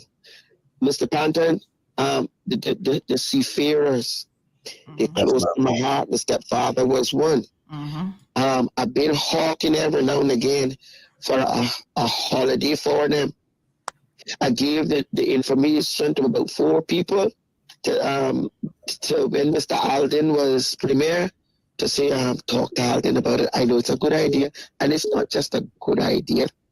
It's an idea that it's high time we implement this holiday for our seamen. I believe, and many people believe, that we should have a national holiday for them. But you got skin in this game, sir. I don't think Mr. McLaughlin did. A national holiday for our seafarers. Well, a graveyard, a war chapel, war museum, all them things. You know my number. You still know my number, right? All those things cost money, child. Yeah. But yes, Mrs. Hill. But these are our seafarers. Well, you know what I said the other day about what's also costing money is all these new wives that are getting benefits off the seafarers. So maybe if we can have a reduction there. Mr. Panton, I will ask you for holiday. Thank you very much, ma'am. You know, we certainly acknowledge and honor and respect our seafarers and those, and as you know, my father was one of them as well. And many of my relatives were as well. So I certainly understand the desire, and we'll keep it under or take it under consideration. Well, Mr. Panton, in relation to that, I understand that the cost of maintaining seafarers continues to increase despite the fact that their numbers are decreasing. And one of the reasons that that's happening is the beneficiary list is growing exponentially because they're picking up younger wives and younger children that might not even be for them. Is the government contemplating at all how to curtail that expense? And if there's some sort of a way to cut that off where, you know, maybe the benefit is only during the lifetime of the seafarer, and then once they have passed on, the benefit ceases, or, you know, maybe you tighten the category of beneficiaries a little bit so that a Maria come lately can't get the benefits of a seafarer who's worked his entire life, and now that he's in his 80s and 90s and might not be thinking straight and picked her up with a bag of children, that all those people are not going to benefit for the rest of their lives. Yeah. Yeah. But I certainly understand the concern there, both from, you know, the perspective of the families, as well as from the cost of government perspective. These things are not easy, because people get married and people say, you know, this person, I want to make sure that they're taken care of as well. And legally, you know, they can earn these benefits.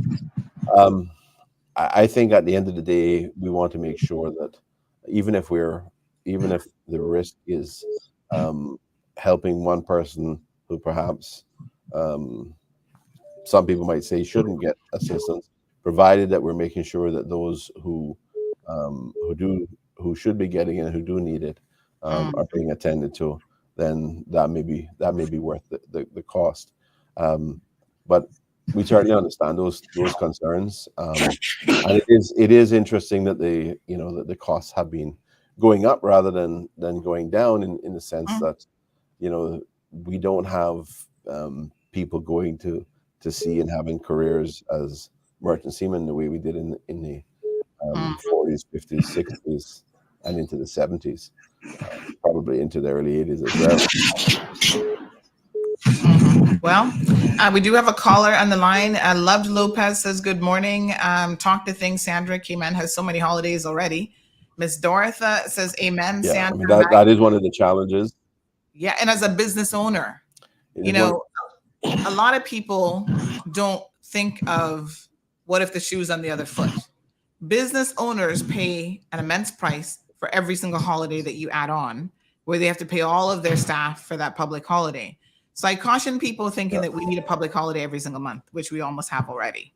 But anyway, Magdalene says, I agree with your suggestion, CMR. It needs to have some sort of a stop date for the seafarers' benefits. Good morning to Alejandro. Mr. Shalat, your turn. Good morning. Good morning, Miss Sandra. How are you today? Not too bad. How you doing, honey? Thanks for was out for a little while. Good morning, Mr. Premier. How are you today? I'm good, sir. Good morning to you. I hope you're well. Yes, just a quick question. With this CUC, the payments the government gave, is it only certain people that CUC have a list of names? Because from the time it was started, you, Mr. Premier, you have been to my house more than once. And my house is very small. I only have one air conditioner in there, and I only burns it in the afternoon, but I'm not seeing a decline. In fact, I'm seeing an increase. Right. And it's no babies in my home or anything, no children. It's just me and my wife. And I'm seeing an increase in my light bill, and I'm not doing no more than I usually do. So just wondering if CUC just has a special list of names, or No, sir. They do not have a special list. In fact, they have a list of their only special list is their list of customers, of residential customers. Now, we have the way this system works is they are just going by the parameters of those who consume, those residential customers who consume between 101 kilowatts per month, kilowatt hours per month, and 2,000 kilowatt hours per month. You should be able to look at your bill, caller, and see whether you are consuming less or more than 2,000 kilowatt hours per month. If you're consuming more, then you won't see it. But you may not be recognizing it because it's. I was just trying to bring up my own utility bill. It really is. It's easy to see it if you know exactly what you're looking for, and if you look at the cost, the breakdown of the cost of the bill, you will see CIG fuel subsidy. That is the amount of the fuel subsidy that the government is kicking in order to assist. Now, we have to recognize that you may be getting the benefit of the subsidy, but your bill may still have gone up, right? And that's one of the reasons you're getting the subsidy, because if you weren't getting the subsidy, your bill would have even been that much higher.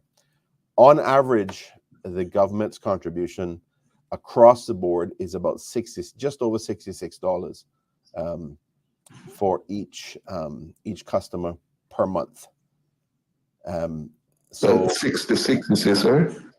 On average. So if your bill was somewhere, if your consumption was somewhere around, say, 1,500 kilowatt hours per month,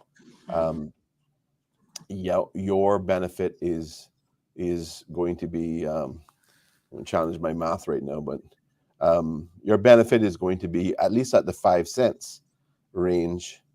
Your benefit is going to be 0.05 times 15.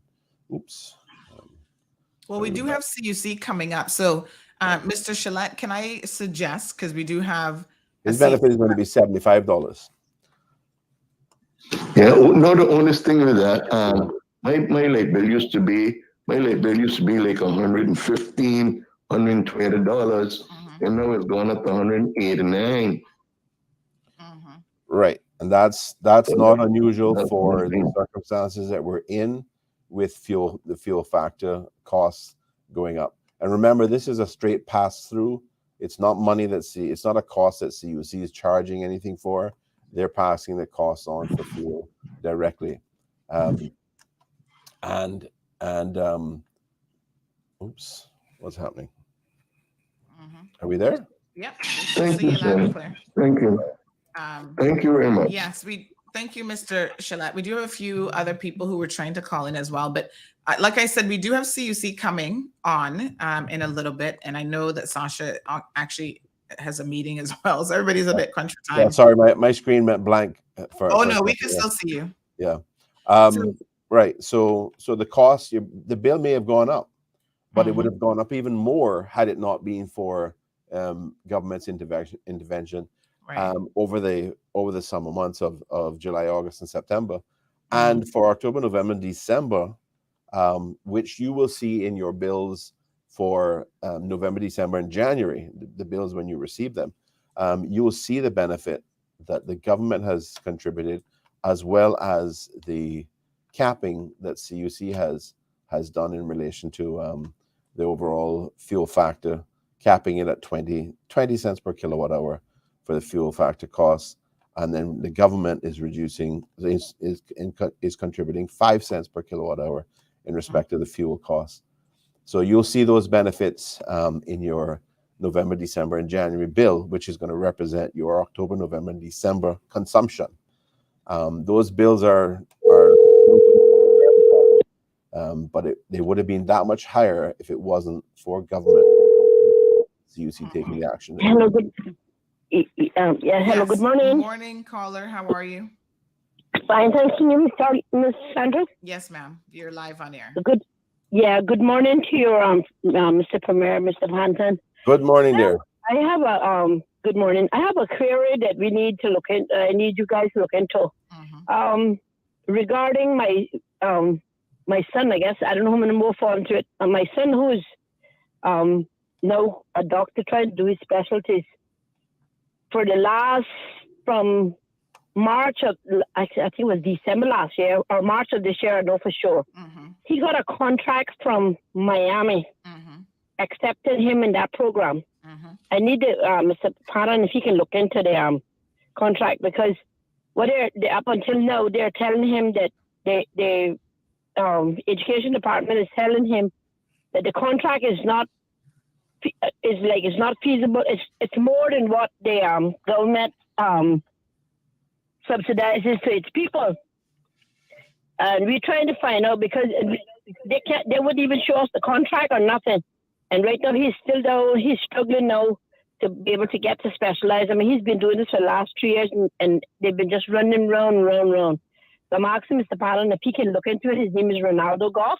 I'm not sure to call his name. Ronaldo Goff, and I guess people have me over and over with this situation, but I mean, today might be his day, or we don't know who's there going to be next. And there are young Caymanians trying to come home trying to be a doctor to come home to better his country. But what's happening to them is a lot of them end up overseas because they don't have anything to look forward for coming back to Cayman because they're not being treated fair. And we got all of these people that are coming in here, specializing, coming in with specialties and getting thousands and thousands of dollars a month. And yet we got our own Caymanians that can't even get an opportunity to even come home, to be one to come home. I'm asking Mr. Panton if he would please look into it for me, please, because we need to know where his next step. He was told by the education department that what he needs to do now, and I'm going to call the name of I think he's the chairman of the education board now, told him that what he must do, he must go and find an institution, and he must make like a contract with them and come back, and Cayman Islands government will pick up the bill. Me and you know that they're not going to make a contract with an individual. They want an institution that is just going to be liable, to be able to say, yes, it's substantial and can stand behind, the expense.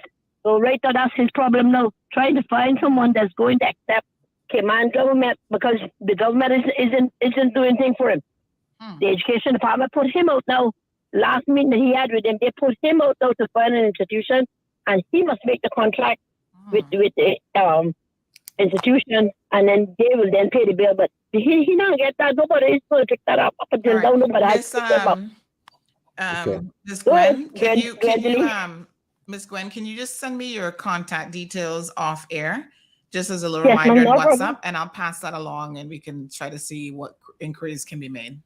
Yeah.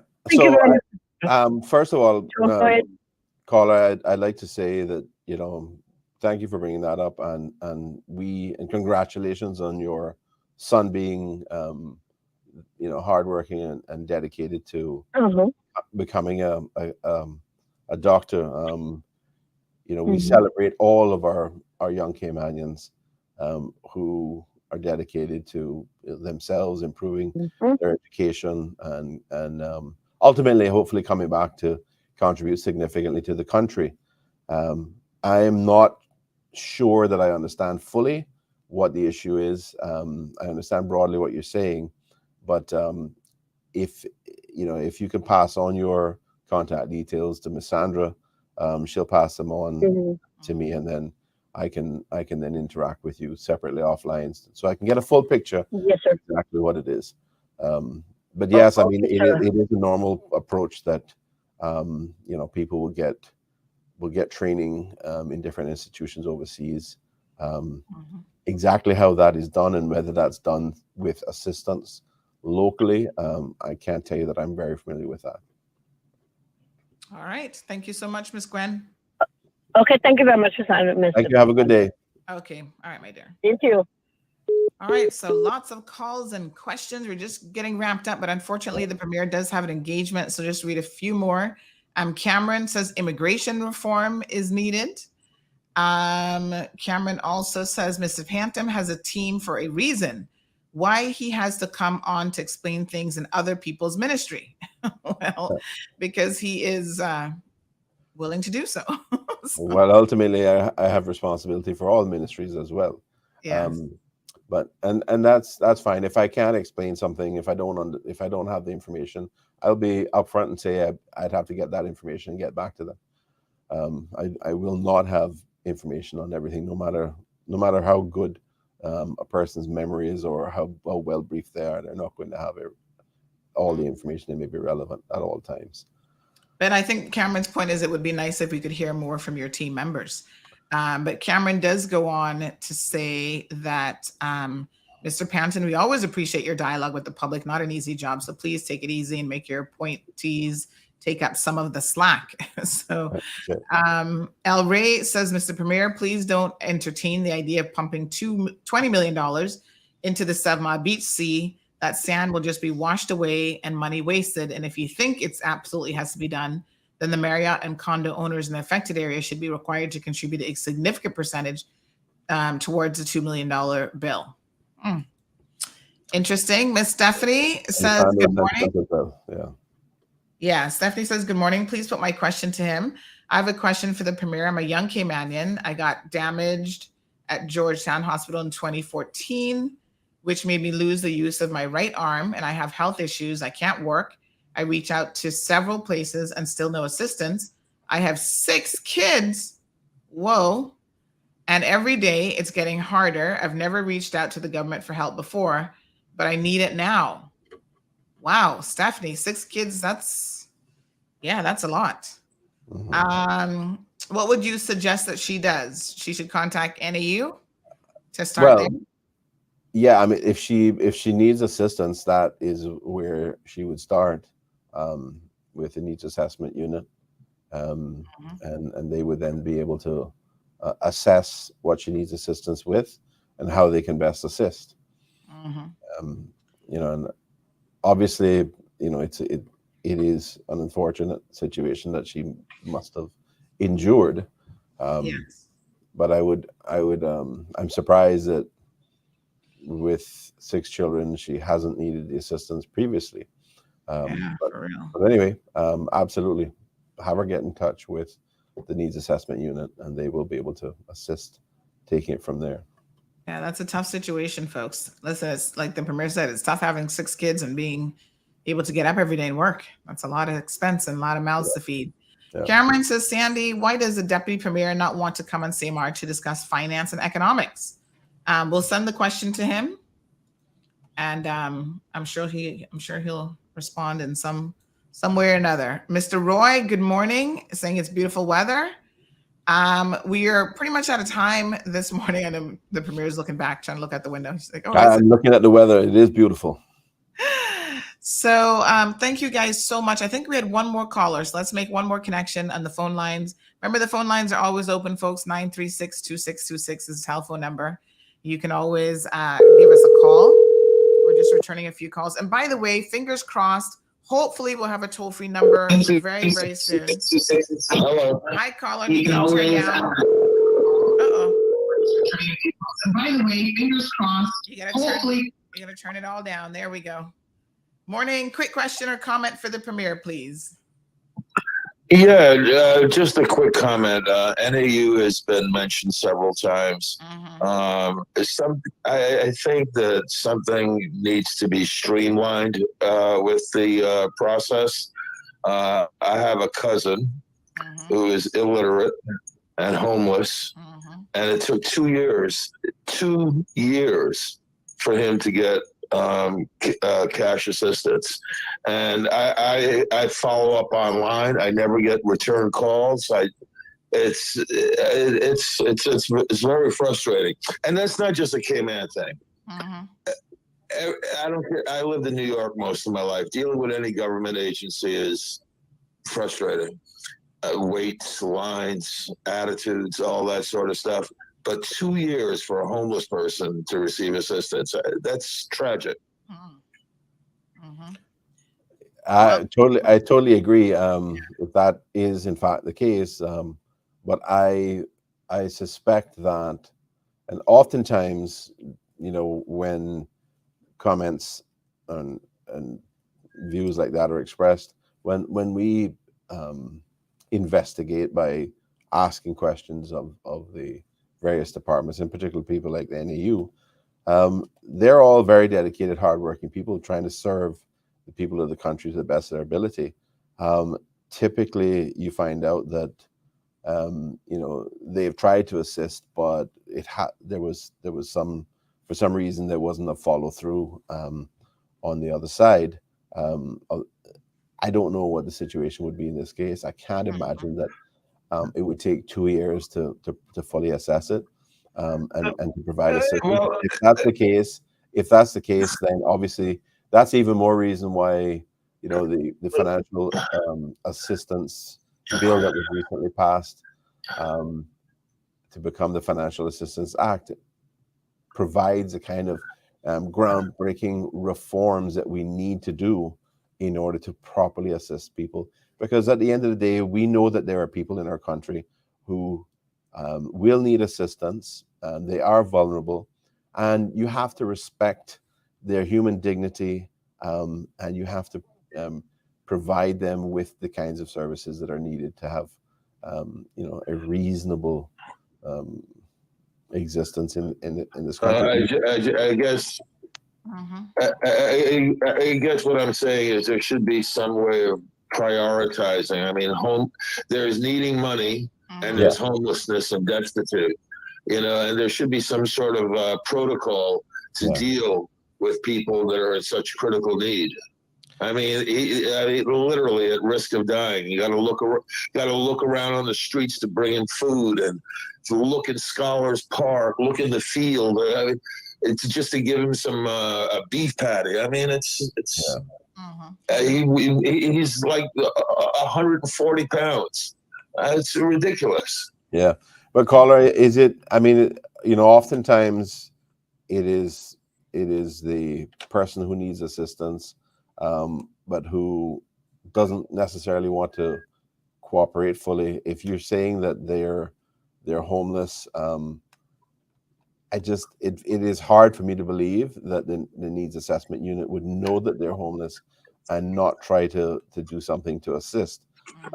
Oftentimes you find that it is the person who needs the assistance who are not fully cooperating, who, for example, prefers to go out, not stay at home, not stay out and sleeps on the street. You have a very valid point.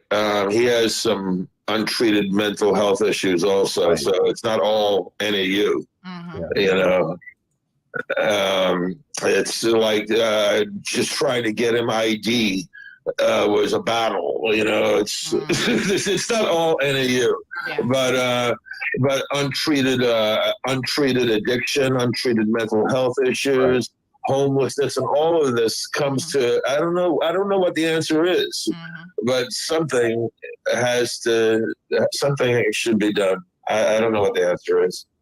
I totally agree. I mean, it is a very challenging situation at times, trying to assist people with these difficulties, and we always have to reflect a level of empathy, a level of understanding. And try to do our best to enable, dignity and the respect for the person. But it is difficult. I mean, I have people who send me pictures of people who are sleeping on the streets. Pass the information on. They go over and they try to help. Sometimes there are people who just resist receiving help. And I think that's probably one of the examples here now, where you can't take away people's rights and you can't lock them up, for example, if they're preferring to go out and sleep on the street. You can't just lock them up unless you have a very good reason for doing it, and then you need to protect them from themselves. Yeah, sure. Protect them from other people, or protect other people from them. But yeah, it's a challenge, and I really sympathize with the caller and the perspective and the issues that are around this. There is a silver lining to the cloud. Yes. There's a silver lining to the cloud. As of yesterday, he's getting the food assistance, and I'm told the cash assistance is less than a month away. So, yeah, all right, caller. Thank you so much. And he has a roof over his head. Very good. Okay, well let's hope that he continues to take advantage of that then. Yeah. But thank you very much for calling, and yes, if you want to take it offline, happy if you want to reach out and we can discuss it further. All right, thanks very much, caller. Appreciate it. Thank you, Mr. Gilmer. Thank you, sir. Take care. Have a good day. Okay, folks. I don't know what he means by cash assistance, because NAU doesn't normally do cash assistance, so there Yeah, might be it's usually vouchers confusion and there. Yeah. All right, folks. Unfortunately, that's all for the premiere this morning. I note all of your questions, everything from labor to immigration. Iron Lion says, what's the plan for modernization of the Labor Act?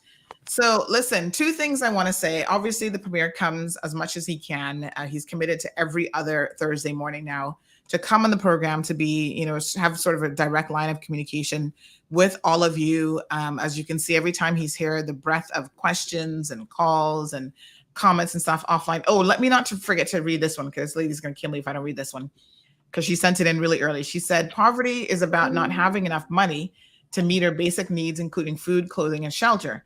Hundreds of Cayman Island pensioners who have dedicated their lives of service are now retiring into poverty, and it should be cause for alarm. Many parents and grandparents are barely scraping by on the meager monthly pension and seafarers benefit, if applicable, or insufficient means to provide for day-to-day living essentials. Many are forced to keep working, or return to the workforce after retirement age as the cost of living soars. Others are physically and or mentally unable to work and earn additional funds. What will the PAC government do to ensure that each Caymanian pensioner receives a minimum of nothing less than $3,000 per month to survive? That's actually quite a question. That is a broad question.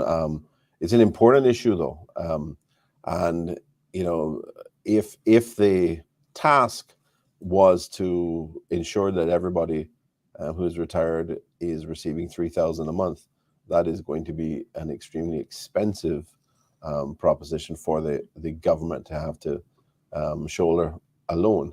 This is why we need to have further pension reform. This is why it's important, for example, that while we recognize the challenges, the government has taken the position that we could not continue the pension holiday. People have benefited very significantly from the pension. Both employers and employees have benefited from the pension holiday. And it has helped, at a time when it was extremely difficult.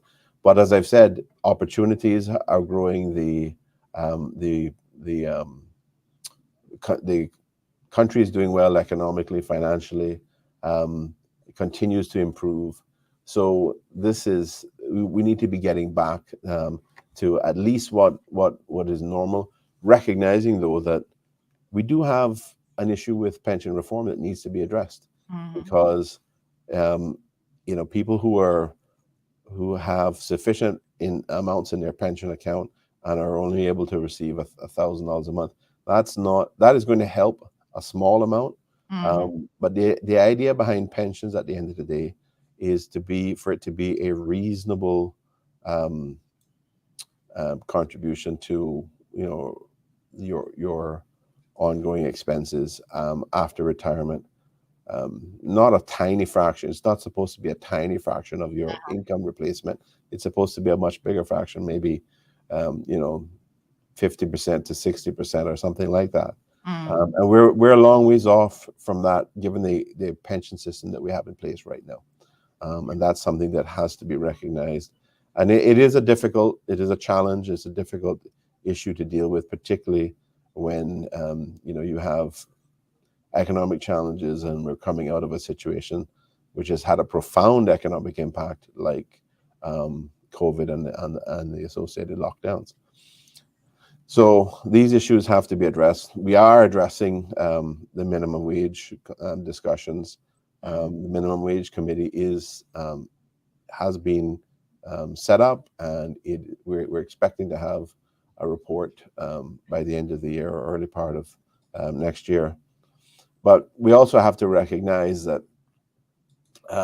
we have this balance that we're trying to strike, because if you increase wages, the minimum wage, significantly, that in turn helps to increase costs, which contributes to inflation, which is a big part of the problem we're having right now with cost of living as well. So we've got to try to get the balance right in respect to that too. Unfortunately, the minimum wage has been set at $6 an hour by the previous government for probably 6 or 7 years now. And it needs to be addressed. but we've got to be careful how we do that, and perhaps do it in stages so that it minimizes the overall contribution to a problem that we already have now, which is inflation. Sandra, thank you very much for this. Very much. I want people to make sure that they stay on and they listen to the discussion with Mr. Tibbetts from CUC as well, because it is important. You know, for us in the government, we understand the challenges that people are facing at a time when expenses are increasing significantly, the challenges that are being faced around the electricity costs, and these are directly related to our reliance on fossil fuels.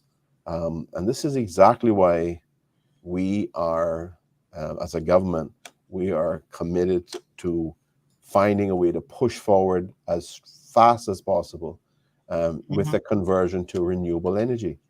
That will help to stabilize our energy costs, and it will reduce the money that we pay out of the economy to some foreign country or foreign company to pay for fossil fuels. If we're spending probably somewhere in the region of 200 million plus a year now on fossil fuels, if we can cut that down to 100 to 50 to 0, imagine what we can do with employing that kind of money within the economy. The multiplier effect of that, we could easily be generating another $500 million a year in economic activity, and probably more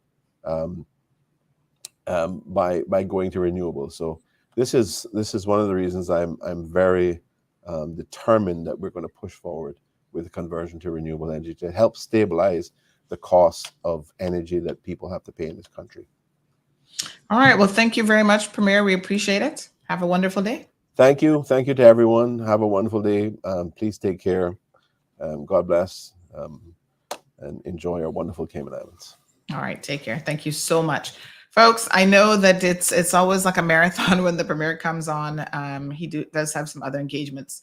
We will continue the dialogue, and we'll continue to invite other members of his government to make regular appearances, because I do recognize that a lot of the questions, as he say, he has overall responsibility, but a lot of the specific questions are for different ministers, different government agencies, and so on. So we continue to encourage them to utilize the resource. Obviously, the people want information. They want to know what's going on, and they're keen to know what changes might be coming down the pipeline. We do have VP Mr. Sasha Tibbetts, who is on the line. He's been patiently waiting to tell us a little bit about what's going on at CUC and what additional program they put in place to try to assist the consumers in this country as much as possible. Sasha, are you there?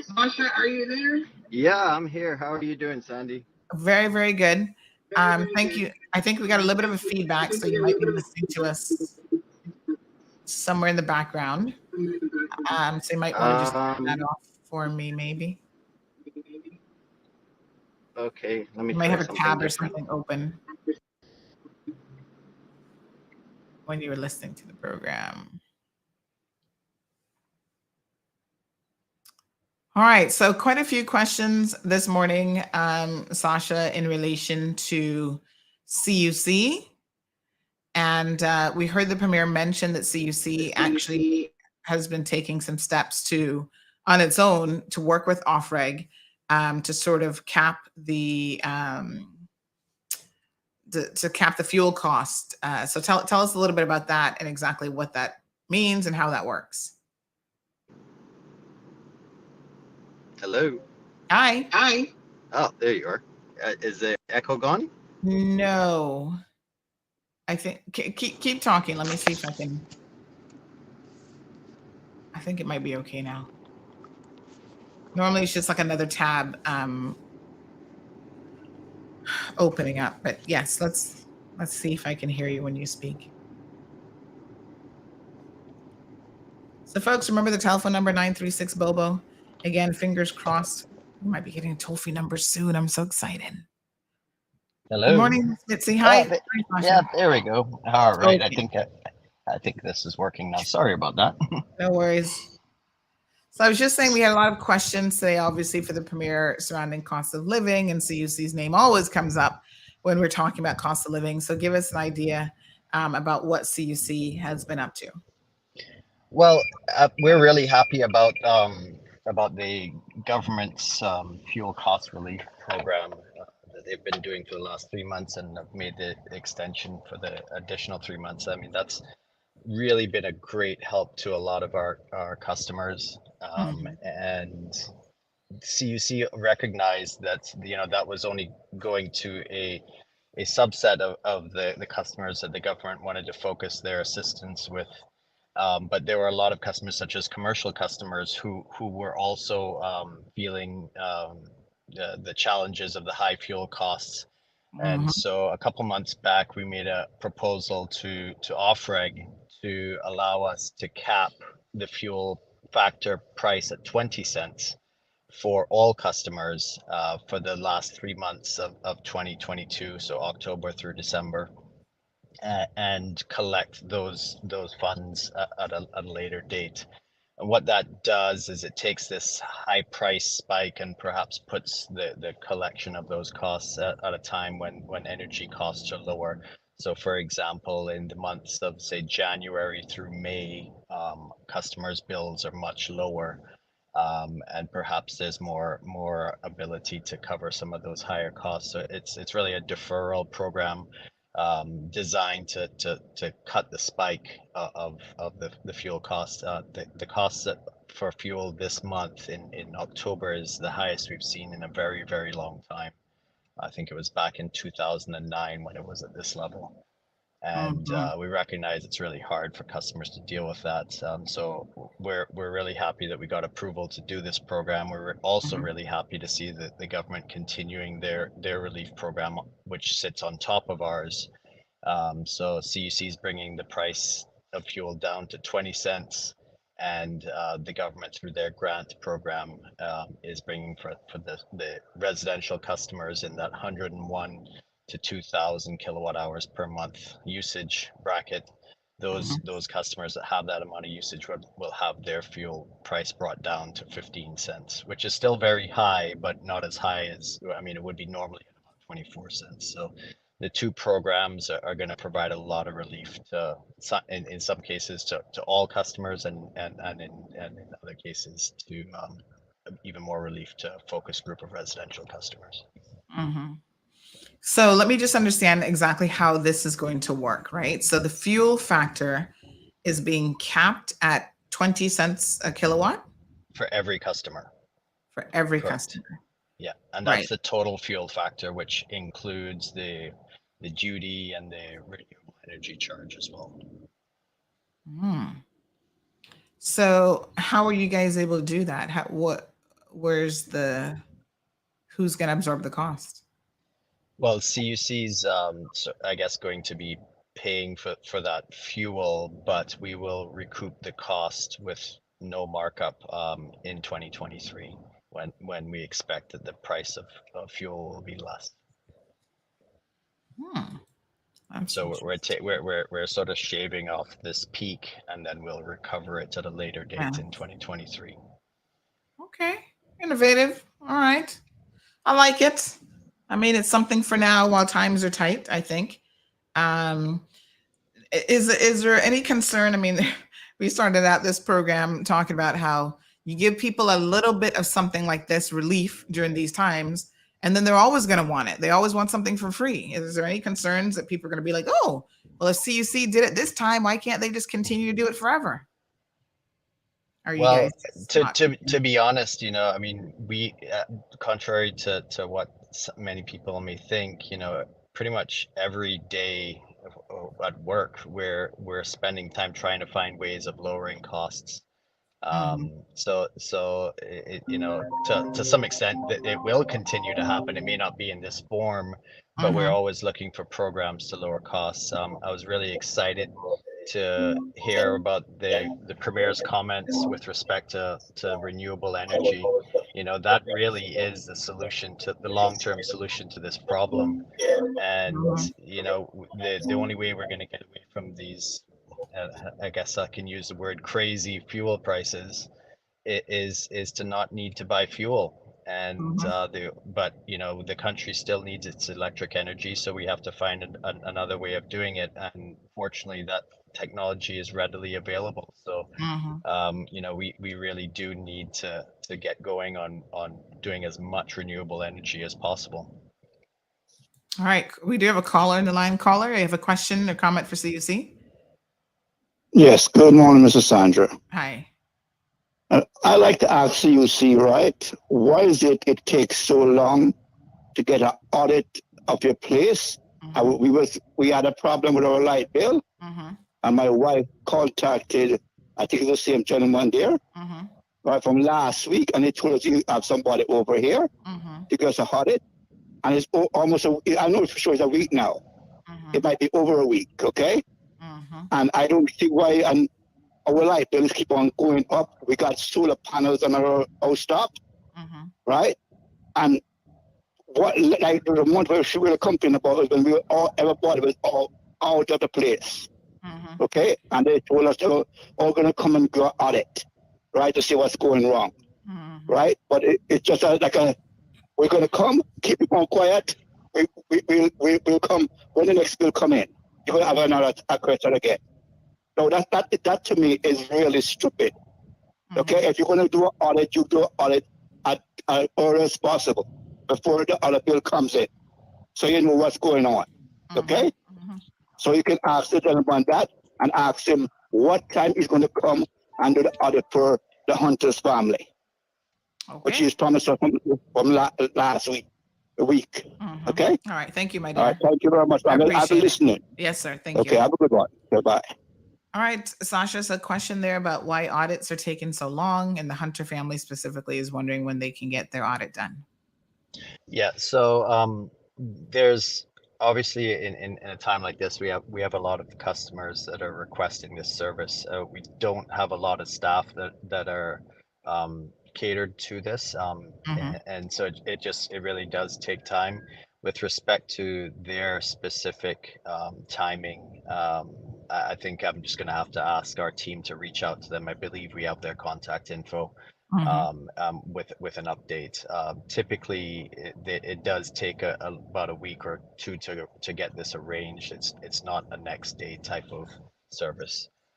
There's a fair bit of planning. I know the team will do before even going out there. They will do some pre-work where they'll look at usage patterns and start developing some information gathering before heading out, and sometimes that eats up a little bit of the time before they actually are able to come out to site and make an appointment to meet with the homeowners or business owner. But there are also private ways of getting these things done. They are unfortunately quite expensive. CUC's in the process of looking into some devices that can sit in customers' panels and do recording of what each circuit in the home is using. So we're piloting a couple of devices that can do that now. And what that does is it instead of you just getting a total usage for your house, you can say, well, 33% is on this air conditioner, and so on. And you can look at the individual devices, or at least the individual circuits in the house, and decide what, where you want to focus your efforts. Yeah. My husband actually installed some of them, so that we know exactly what's using, and outside of our large appliances in this household, what takes the most use is actually my computer, which I was a bit surprised at, but it's on 24/7 and it does run a lot of stuff, and he was able to say exactly what the percentage of use is. So these devices are available, folks. Just go to Amazon and you can get them and install them yourself. I can say that 95% of the time that we head out to customers' homes, the finding is it's somehow related to air conditioning. Either it's related to the insulation level of the home, causing the air conditioner to work more, or the air conditioner is not operating properly, or because of lack of maintenance or something, or the air conditioner is not the correct size, or it's not a high efficiency air conditioning unit. The insulation in the attic makes a huge difference. The type of windows, how well they seal, whether there's sunlight beaming straight through the windows or not. All related to air conditioning load. So, whenever we go there, those are the type of things that we're looking for.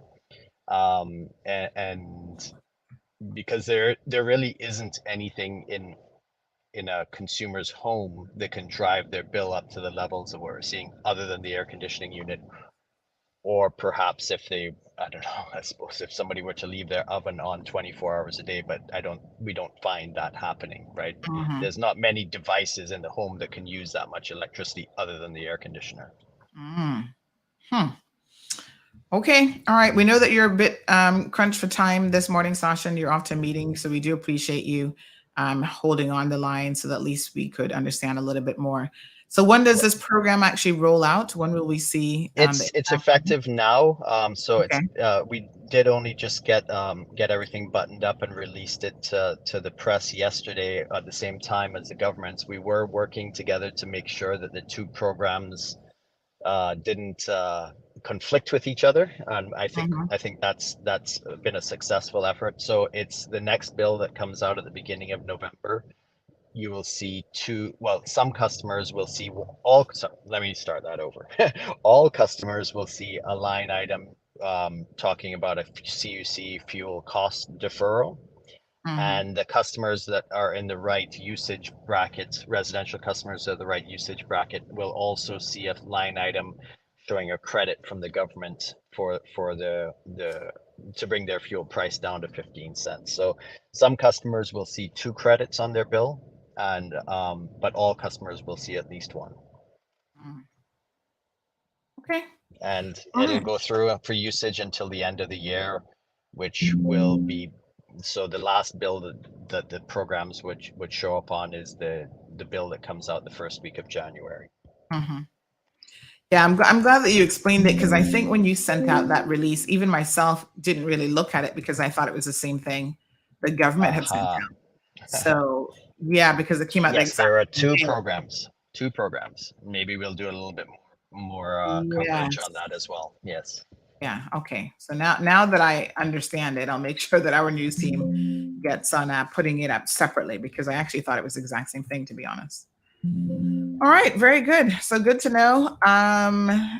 Some people still saying there's more that can be done, but I guess it's a step in the right direction. So appreciate your time this morning, Sasha, and we look forward to hearing from you again soon. Great. And thanks for having me again. Take care.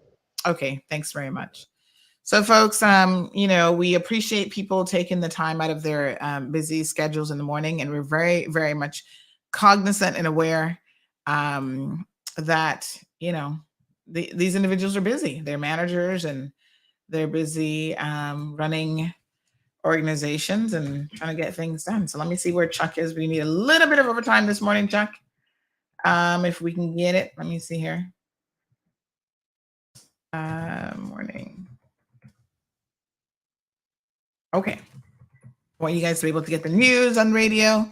Kevin puts a lot of production time into that. There is something that we're expecting to break today by way of news that we'll discuss tomorrow, but it's not yet been released. So we can't hit that publish button yet, but y'all stay tuned. It's going to be big news for people here in the Cayman Islands of a criminal nature. You just keep tuning in. So some of the headlines around the world, I saw someone mention, I think that was Damien. He has the reason for inflation in the US, but inflation is not just impacting the US, it is impacting every single country around the world. We've seen Asian countries pump the brakes on production, exporting their goods overseas so that their own people can have enough wheat and rice and green and all sorts of stuff. So folks, don't limit your thinking to, oh, this is just an American problem. It's just America that's increasing their interest rates. Canada, elsewhere in the world, is getting hit by the exact same issues. The world is one big but yet very small globe. And believe me, the trickle-down effect happens sooner rather than later these days. Some of the headlines this morning: U.S. economy returned to growth last quarter despite surging inflation. It bounces back just a little bit. The Fed's soothsayers see signs of an inflation downshift. That was one headline. Another headline: European inflation, debt needlessly high. There's stuff coming out of India about inflation on the agenda. RBI to hold special MPC meeting on inflation. Again, that's the Asian countries. Another person, this is another one coming out of India again. How much growth can be sacrificed at the altar of inflation control? So everyone around the world is trying to control inflation. It's not just the United States of America. Here's one out of Euronews, the headline this morning. Why do central banks raise interest rates to curb inflation? Inflation in Singapore will stay high next year, even as the pace of, and then the headline says ... The Straits Time, again, Singapore inflation is going to stay high. UK headline, how broad-based is the increase in UK inflation? Biden to warn Republicans will boost inflation in Syracuse. So, folks, it's not a Cayman problem. It's not a Caribbean problem. It is not an American problem. Australia, talking about the markets. Inflation hits a 32-year high in Australia. This is impacting everyone all over the world. When you make comments like, oh, well, it's just an American problem and they're the ones who impact us because of their inflation, you don't understand world economics as much as you think, which means you need to read more.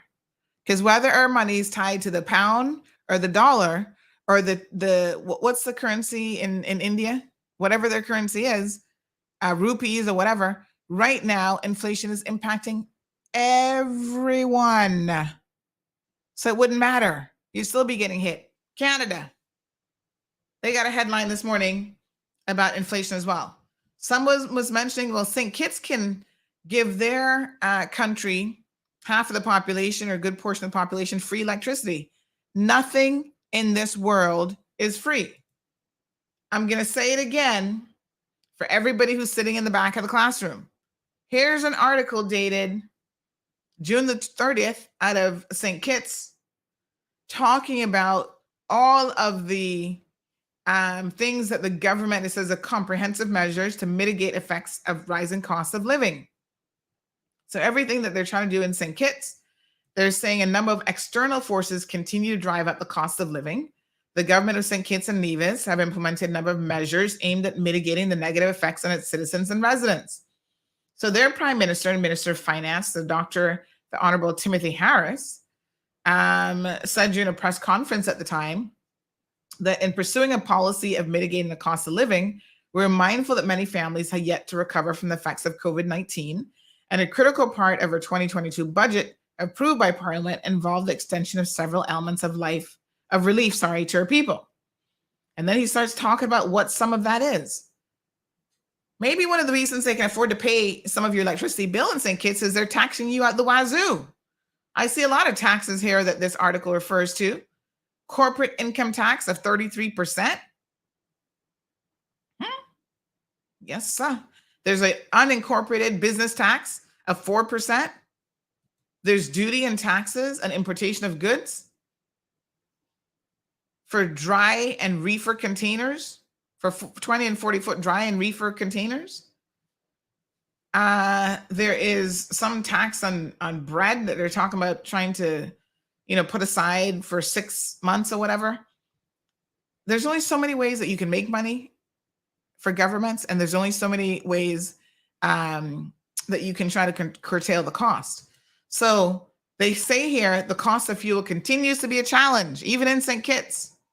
And what has the government done? They've reduced the excise tax on fuel from $2.25 to 95 cents, which is a significant reduction, they say. We gave up tax revenue in order to contain the cost of fuel.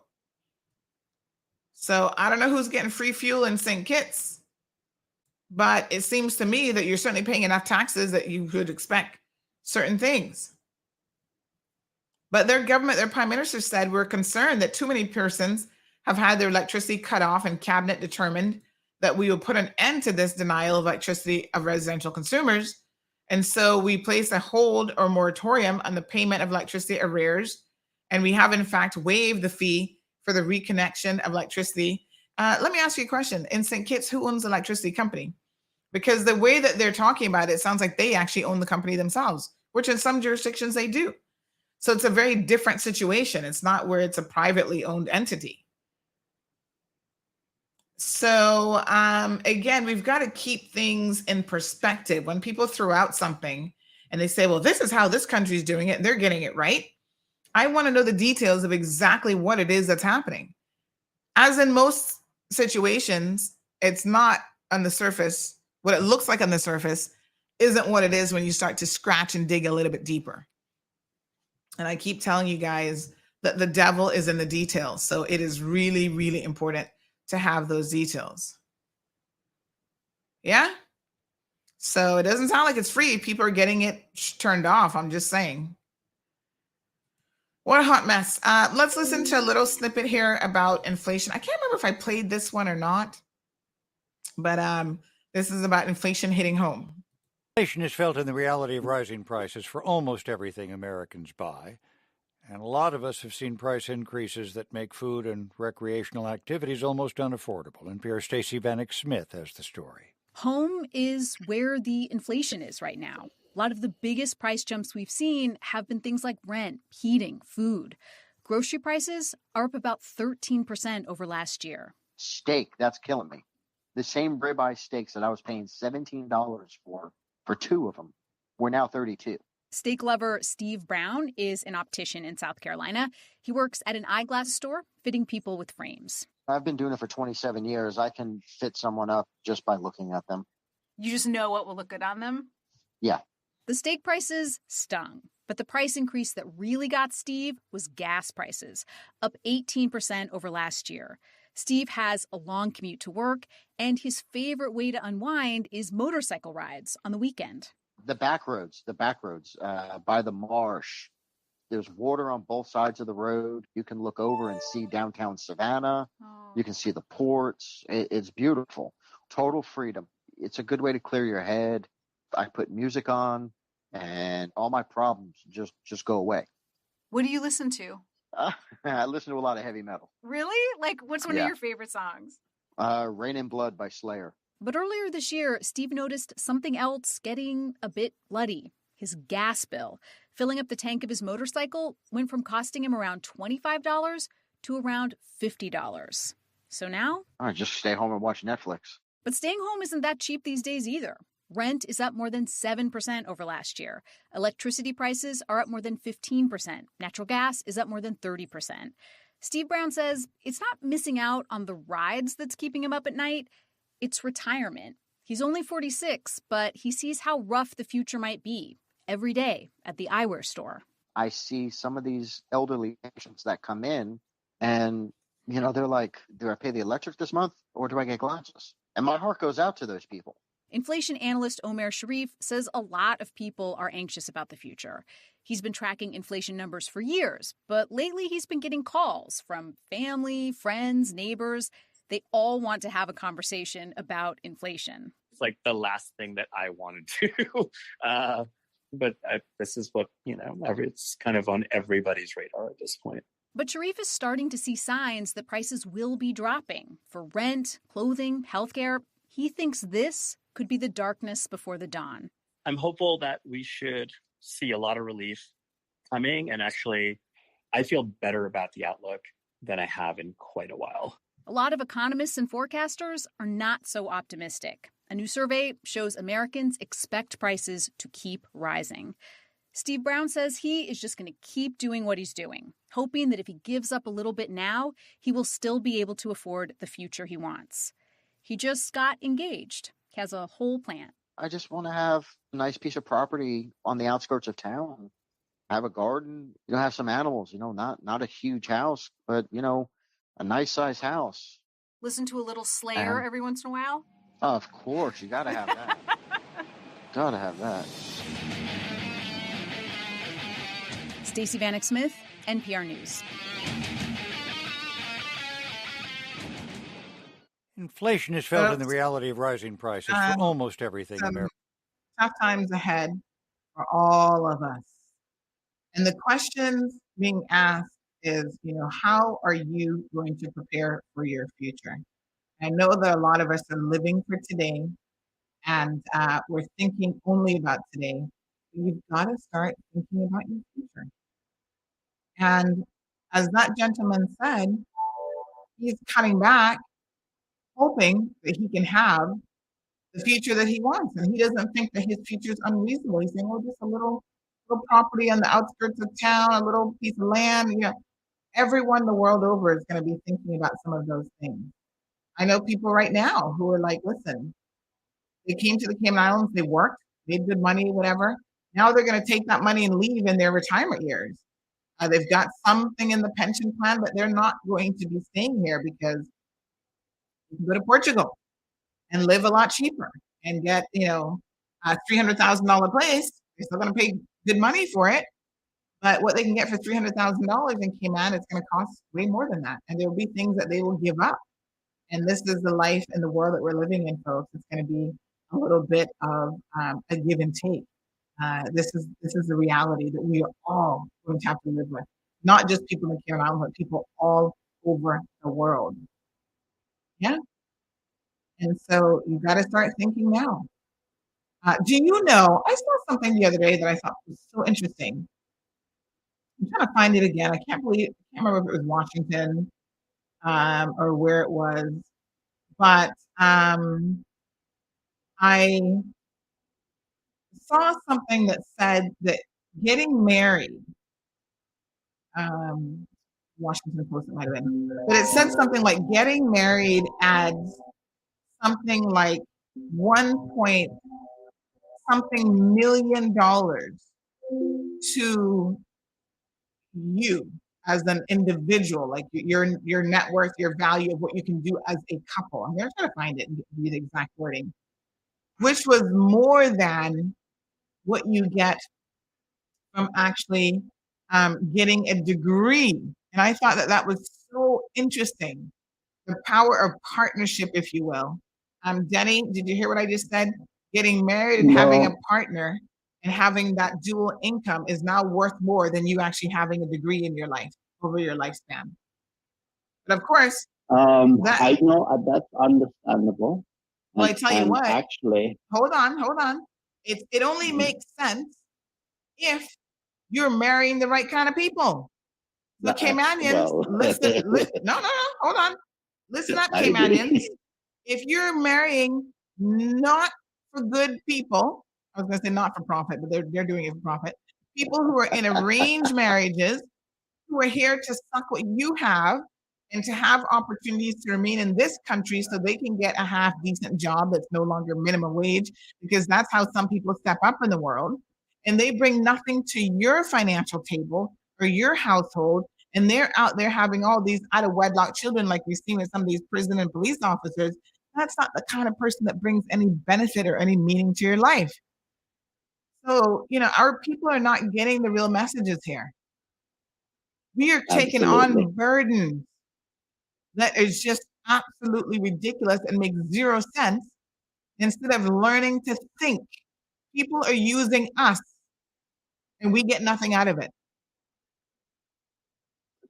Well, what a hot mess. In the video that you just played, the guy said 46 and worried about his retirement. Yeah. Right? Mm-hmm.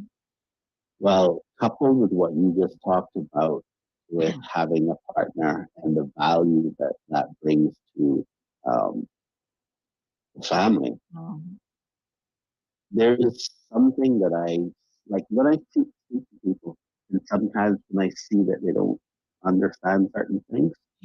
One of the things I say to them is, if I hired you for 30 days and you could choose how much money you would be paid for that 30 days, would you choose $500,000 or would you choose one single penny each day, doubled every day for 30 days?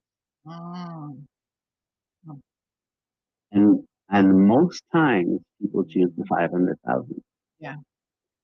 And unfortunately, that's because they don't appreciate the power of compounding. And so the guy is saying that he's a professional and that he's 46 and he's worried about his retirement. Let me tell you the mistake that a lot of people are making nowadays. And if there's one thing in your life that you could do differently, make sure that you seriously consider this as being one of them. This is outside of getting a good education, of course. But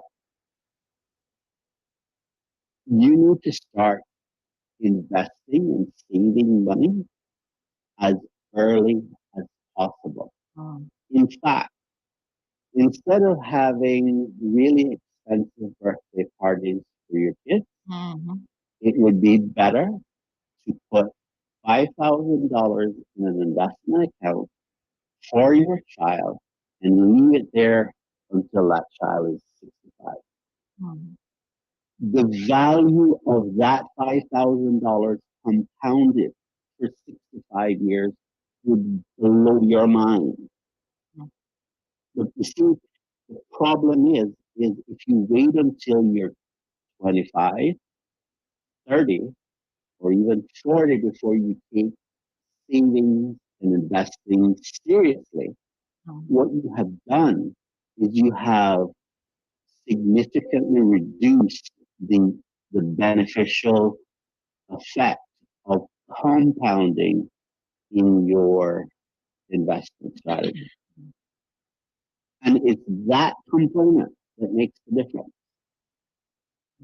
The compounding is what you miss out on if you wait until you're 25 and 30 and you're finished partying. Now you're going to take life seriously?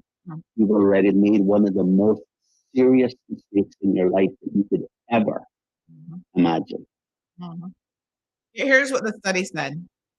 It said being in a union means a $1.3 million increase in lifetime earnings, larger than the average gains from getting a college degree. Wow. Yeah. But again, that's a union with someone who's actually bringing something to the table, not someone who's sucking you dry. That's right. And so if you put with your statement you just made there together with what I said, which is starting late in life. So imagine you get together with someone who messes up your life for 10 or 15 years, and now you're 40, you're in a hole, and you're trying to recover before you get to an age when you should be retiring. You're that's like a disaster. It's like that is so bad it's hard to describe. Financially speaking, it means that you will find yourself in old age and you will not have what you need, because here's what's going to happen when you get older. The probability is going to be that you're going to have higher medical expenses because things break when you get older. And even if you think, oh, I have $10 million, I'm okay. You only need one serious encounter with cancer, and you can be bankrupt. Absolutely. So take it seriously and start early in life. Look at your children that you have right now, that's 5 and 10, and you say to yourself, what could I do to have an investment for them, set aside for them, so that would have a massive impact.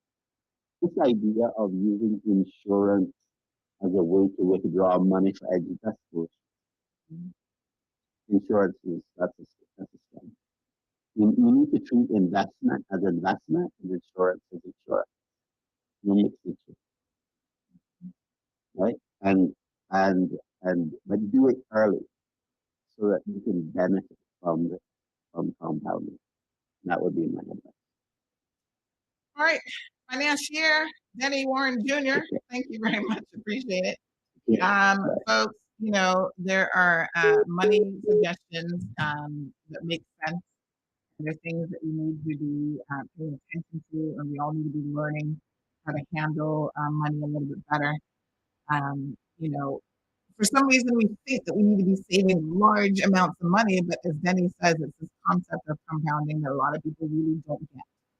And if you don't understand that, then when somebody tells you to save $5, put away $10, put away 20% of what it is that you make, it just becomes it's going to become more and more difficult the older that you get. And the formula that we have used in this particular jurisdiction, which has included living a life beyond your means, we're all trying to keep up with the Joneses to make a certain impression. Impression doesn't pay the bills. Impression certainly isn't going to make you comfortable in your retirement years. But how many of you are not out there struggling and trying to do certain things just for the optics to look a certain way for living in such a small community.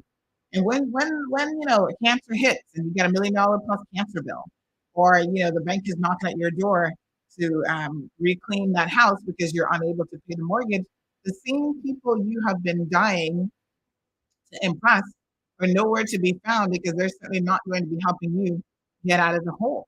And these are the difficulties, and these are some of the tough conversations, folks, that we need to be having.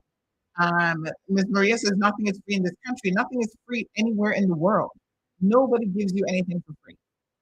And if they're telling you that they're giving you something for free, they are lying to you because nothing is free. You're paying for it either directly or indirectly in some way, shape, or form. And that is just what it is. There's a video I wanted to share with you guys. Let me see if I can just cue this up. Talk about some financial advice this morning. This one I saw on one of the Instagram, I think it was Instagram or Facebook Reels. I subscribed to a few of them that give you like money advice. And this one I thought was really, really good. Here's what this expert has to say about investing in your future and one of the ways in which you can do it that really has returns, immediate returns, and makes sense. In 16 years, your daughter will not be able to buy a house. It will not be affordable for her to buy a house unless you help her. I would argue that it is a better business decision. It is a better financial decision for you to buy a house for her. It's an investment property. It's a rental property. All of the money that comes from that goes into an account, and that is her college, number one. And number two, that house is being paid for by somebody else. So then when she is 22 years old, graduated from college, you can say, here's sweetheart, here is the home that you will never, ever have been able to afford if I had not bought it for you 16 years ago. And I'm telling you right now, that is the best financial decision. Rather than going to 529, whatever that thing is, college fund, that is complete and total bull. I agree with that. I'm telling you right now, going ahead and buying a house as an investment, that is the best thing that you can do for your children. And I'm not selling anything I own because... No, I wish I'd kept everything I ever bought. I hear that? You hear that good advice? Not just in Cayman are children not going to be able to afford a home, all over the world. And the advice now is that you as a parent, you're in a better financial situation than your children. You make that investment for them, for their future. Think about the next generation, not just about yourself.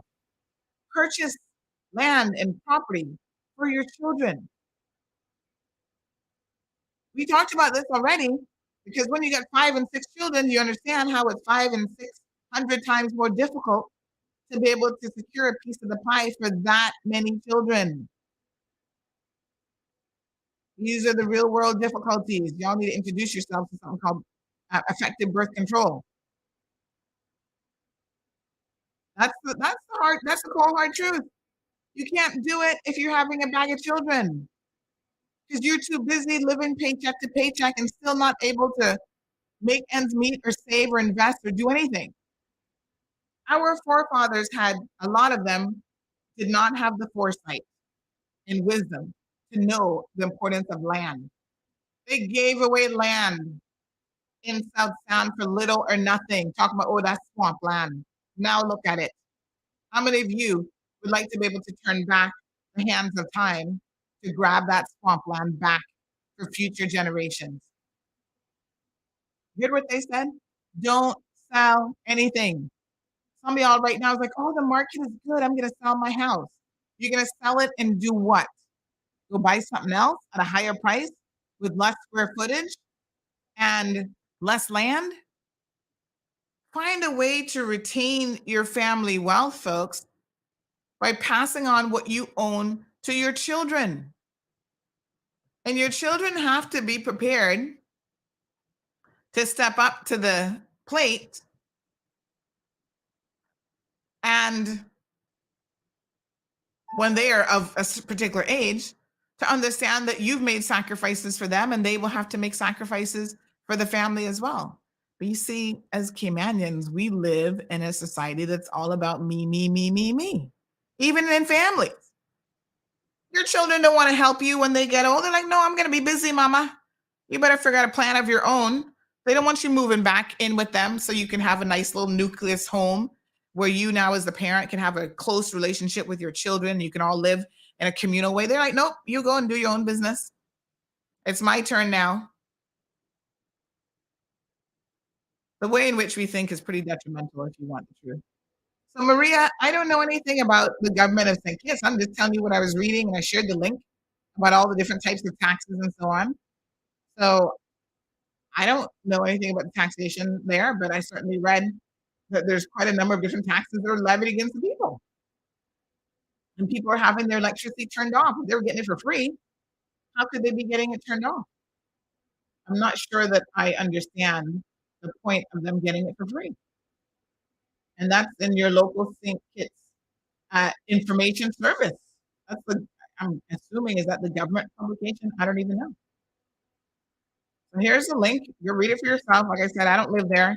I'm not an expert there, so I can't tell you. I can only read what I see in the news. And a lot of the same things that we have done here. So they have VAT taxes and import taxes as well. VAT tax, that's a direct taxation. That's not indirect tax. That's a tax on your goods that you see on your bill as you purchase your goods. So they've done what this government has done. Listen, no government has a monopoly on the solutions that are going to save your life. They're all trying to do the exact same thing.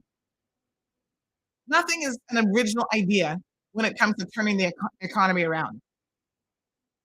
So they likewise have done a waiver of payment in the consumption of water for individuals who've been laid off. So y'all have to pay for water? Same thing, we're paying for water. Consumption payments of water by farmers. The removal of the VAT and import duty for selected hygiene items. We've done that as well. Import duty and customs duty charge and selected items, including vegetables, fruits, fruit juices, cough, cold medicine. We've done it on sanitary products, baby products. It's the same thing over and over again. There are only so many ways that your government can try to alleviate the spiraling cost of living. But yet, what did their Dr. Harris still say? The elements of relief are consistent with our efforts to protect our people from the cost of living caused by external forces to us, like the Russia and Ukraine war, which has triggered a shortage of energy, agricultural inputs, food, et cetera, and subsequent high prices. That's what his government is saying that they have done. You cannot control external forces. Hear what he says? A number of critical programs, such as the Poverty Alleviation Program, SAFE, SELF, the Income Support, the Disability Support, the Fuel Subsidy Program, will all continue.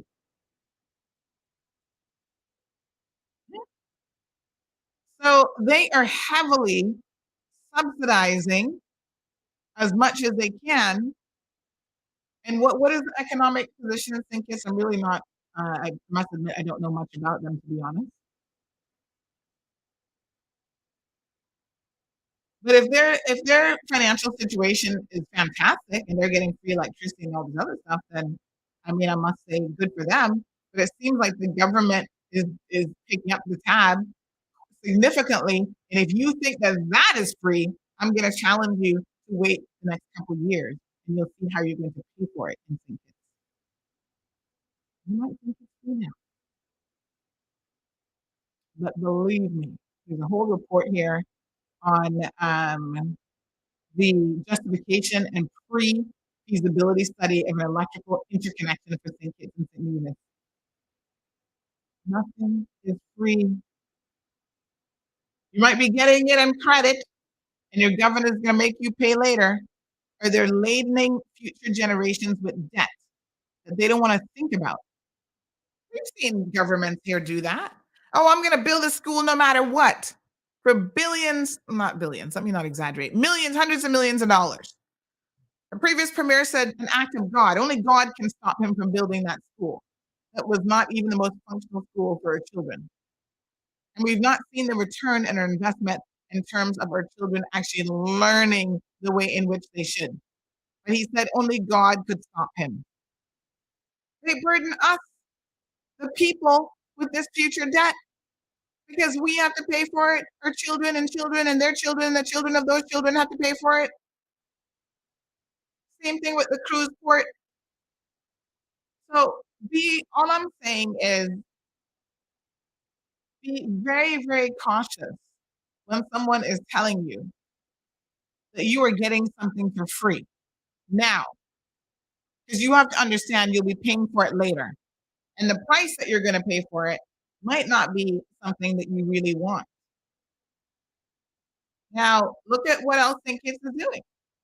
Why the rich, here's an article, the Africa Logistics, why the rich are flocking to St. Kitts. They'll have visa-free travel to 150 destinations, including Hong Kong, Russia, etc. So they allow that. They allow those people to come into their country. Give them 5-10 years when their population begins to grow like Cayman, and then they're going to be complaining, oh no, we don't want any more foreigners. We got too many people here now. Oh my God, it's enough. We've given it away. There's always a price to pay.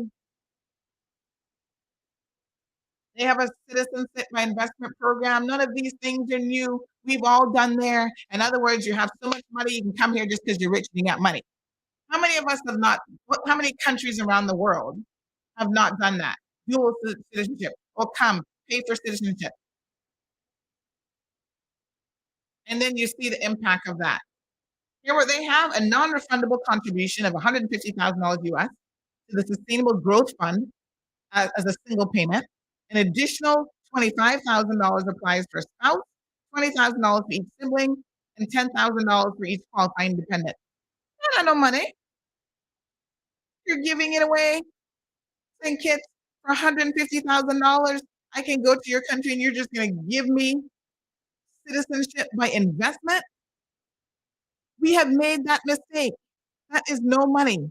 You better know your true value. Because the cost on your infrastructure, the impact of population growth, roads, hospital systems, et cetera, once your population starts to grow, you're going to feel it. Have we not had those lessons that we could be passing on to some of these smaller islands? Well, 4 weeks ago, they just had a luxury hotel just open up there. And here y'all in Cayman trying to cut down development and luxury hotels. Well, there are other jurisdictions that are saying, come on, we'll take your money. Cayman Islands don't want it. Cayman Islands doesn't want the development. We will gladly take it. It's all about competition. And it's also all about balance. You can't have overdevelopment, but you need some development. Right? You can't have 50-story high-rise, but maybe the compromise is in particular zoned areas, you go up a certain amount. Now, the deputy premier has thrown out this idea about high rises. And I don't think that he, unfortunately, has had the conversation that needed to take place beforehand to really explain to the people what this is all about and why we would want to even be thinking along these lines and all of the other concerns that you have. How will those conversations, or how will those concerns, my apologies, be addressed and be alleviated?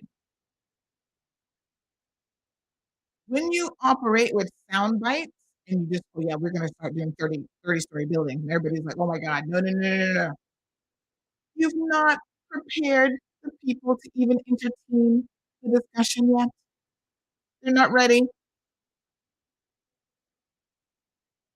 That's why a little bit of what we do on this program is try to have smaller conversations. Like, okay, this is, something that's coming down the pipeline. Start thinking along these lines because you've got to reinvigorate the way that you think. You've got to be prepared to change your methodology of thinking because it doesn't work.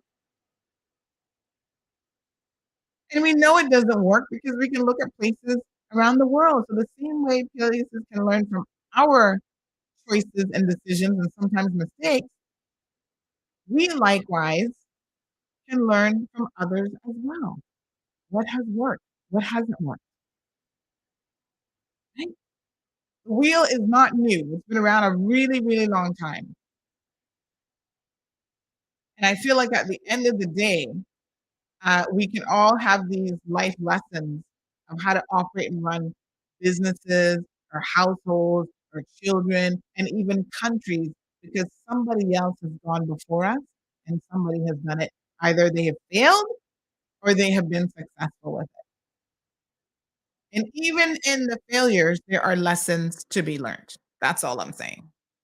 The successes, yes, everybody's trying to emulate the other person. When I went to the tourism conference that they had the other day here in Cayman, the one where Mickey was misbehaving, one of the most interesting things to me was how, all these people have like a tourism plan. They all sounded very much the same. I didn't hear anything unique and shocking and different. And everybody is trying to get some of the tourism pie.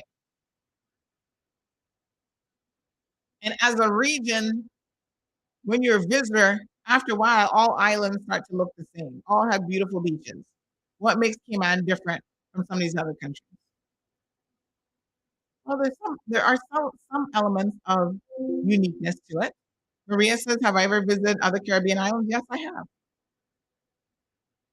And most of the ones that I've visited, I've not been impressed with at all. They have higher crime than Cayman, a lot of times less population. The quality of living is, I'm like, okay. What they call 5-star in some countries, I'm just like, Jesus, I would hate to see what you call 1-star. And that's one of the reasons, by the way, Maria, everybody should travel and get to see the world so they can have an idea by comparison how we are living. Because we complain about a lot of things, and Lord knows we would not be surviving in any other jurisdiction. When we talk about, oh, my gosh, I'm paying this. Well, it's all relative, believe me. Very much so. Do I want to turn on the news every single night in some other Caribbean island and see people getting gunned down and shot down every single night? And that because their cost of living might be a little bit less, but when you look at the exchange rate for what their currency is valued, it's like, not really.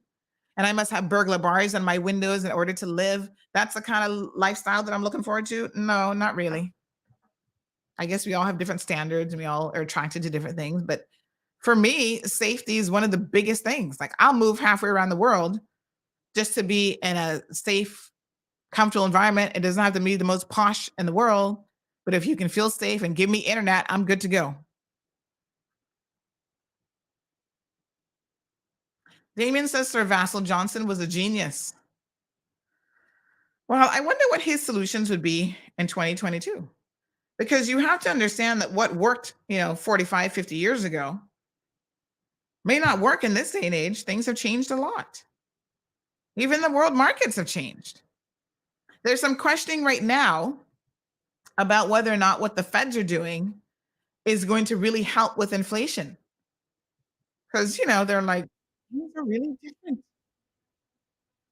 They're trying to control people's spending by increasing the interest rate. And people are still spending, by the way. It hasn't done much yet. And they're going to continue to increase the interest rate, but it's like, wow. Is it really going to help? Here's another headline coming out of Global News. The UK reaches unaffordable cost of living amid worsening economic crises. Fox Business News, is a disaster 2008 type economic scenario coming? Y'all seem to not remember what happened in 2008 or beyond.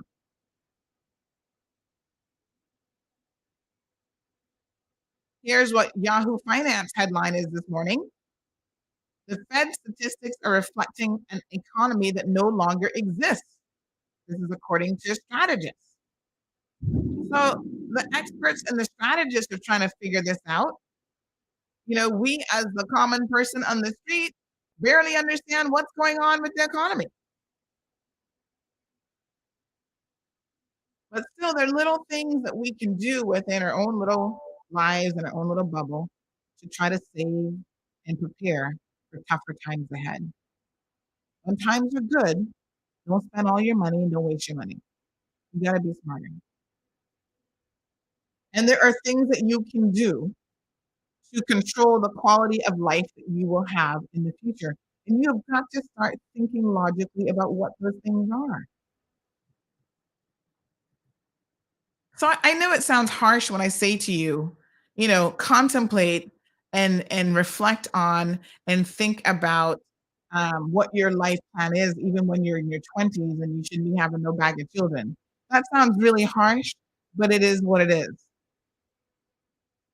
That harsh reality is what is going to prepare you to be in a better position later on in life, and not only prepare you, but also your children. And that is just what it is. Nobody wants to tell you that because they don't want to insult you. They don't want to talk about, maybe you shouldn't have 5 or 6 children. What are you doing with 5 or 6 children? You're like, well, I had a husband. Okay. And you still shouldn't have 5 or 6 children.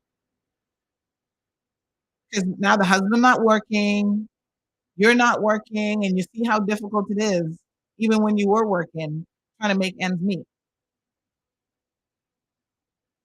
What is it that you guys even want for your lives? I mean, I don't know. Some of y'all are happy living off of government subsidy, and you think that that's the life to esteem to, where you work for nothing and you never own anything of your own, because you have this idea and you've grown up around people who have this idea that government is always going to be there to bail you out, and government is always going to, pay the bill. I didn't grow up like that, so I don't think that way. Like I said, my aunt always said to me from day one, nothing in life is free. And I've always understood that. Anyway, folks, let's go to our headlines from Kevin Watler this morning. Thanks to Kevin for always updating us. Breaking news this morning, there has been some additional arrests by the Anti-Corruption Unit. We'll try to get the inside source on this. But 2 more people have been arrested. We have a male age 47 from Panton and a male age 22 from Savannah. They're arrested on suspicion of the following offenses: fraud on the government, transferring criminal property, and uttering a false document. Both persons were released on bail while inquiries continue. So the Anti-Corruption Unit, folks, super busy, working overtime. We don't know who these individuals are yet, but it doesn't take long for CMR to find out. And if we find out, we will certainly bring you the details as best we can. It's a hot mess of a situation, y'all. One thing I know for sure, if we don't control her criminality and, keep her people out of jail, stop defrauding the government and others, we're not going to have much hope of anything else working in this country. That's an area of serious concern. Anyway, that's a whole other show, y'all. Tomorrow's Friday. Y'all make sure you tune in. We're going to have lots to cover, including, I want to talk a little bit about the situation in Jamaica with these children acting hysterically. I don't even know if I understand what the heck is going on there, but let's talk about it tomorrow. Y'all have a beautiful day.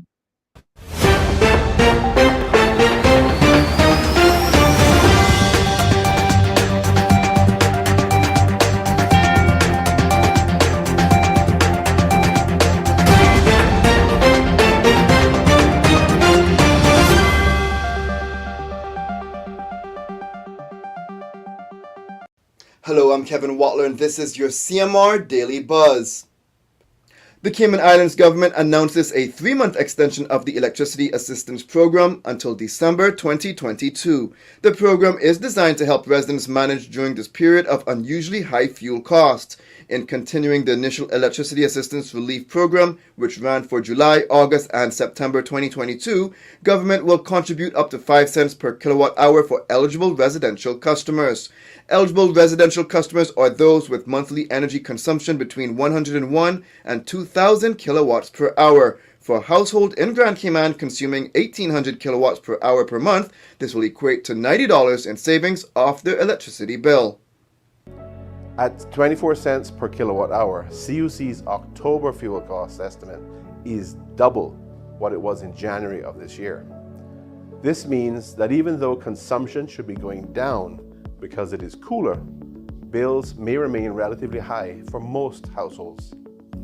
The extended program will continue to provide assistance to over 80% of the residential customers of CUC and Cayman Brac Power and Light over the next 3 months.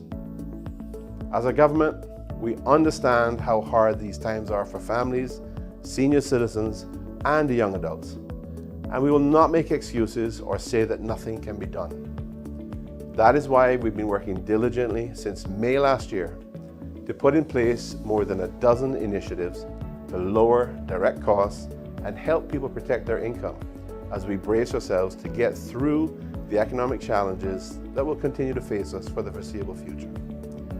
Yes, things are tough and people are feeling financial stress.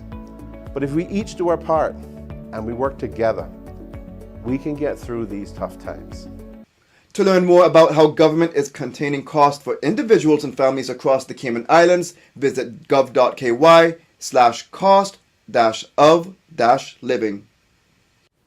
A man has filed a lawsuit against attorney Anthony Akiyumi after he allegedly borrowed $80,000 from him but neglected to pay back the money. After failed attempts to collect the money, the lender James Akiyumi is seeking repayment of the $80,000 and interest at a rate of 2 3/8% until it's repaid in full. The Customs and Border Control's public auction will take place on Saturday, October 29th. Various categories of undeclared and seized goods will be auctioned from 1 to 5 in the afternoon in the parking lot of the Customs and Border Control headquarters, which is located at 42 Owen Roberts Drive in Georgetown. Items for auction include electronics, clothing and shoes, office and school supplies, automotive parts and accessories and tools, cosmetic, beauty and fashion accessories, home health and fitness items. The Georgetown Revitalization Initiative's Central Business District Enhancement Phase 1 project nears completion as Seafarers Way is readied for final enhancement work. As part of the Ministry of Infrastructure's long-term initiative to revitalize Central Georgetown, the project has focused on improving accessibility and walkability in the downtown area, including rezoning a section of Cardinal Avenue into a pedestrian-only street. The Ministry of Youth, Sports, Culture and Heritage invites males ages 18 to 25 years old to apply to become the Cayman Islands CARICOM Youth Ambassador 2022 to 2024. The new deadline for applications is midnight Thursday, November 3rd. Only persons living year-round in the Cayman Islands can apply. Interested young persons are encouraged to apply online by visiting the Ministry of Youth, Sports, Culture and Heritage website. Now for your CMR weather update. It's brought to you by WG Charters. Sunrise at 6:24. Generally sunny skies are expected with the temperatures at 86 degrees Fahrenheit and humidity at 61% like the forecast calls for. It will feel around 90 degrees Fahrenheit. Winds northeast at 10 to 15 miles per hour and the sun sets at 5:54. At nighttime, the temperature falls to the high 70s. Looking forward, hot days, warm nights with the possibility of brief showers. CMR weather updates are brought to you by WG Charters. They offer private boat trips for a great price, so we encourage you to support them. Now for some regional and international news. Students at Oberlin High School in St. Andrew, Jamaica were dismissed early on Wednesday following an incident in which students fell to the ground screaming after a religious exercise. Here's a video highlighting the ordeal.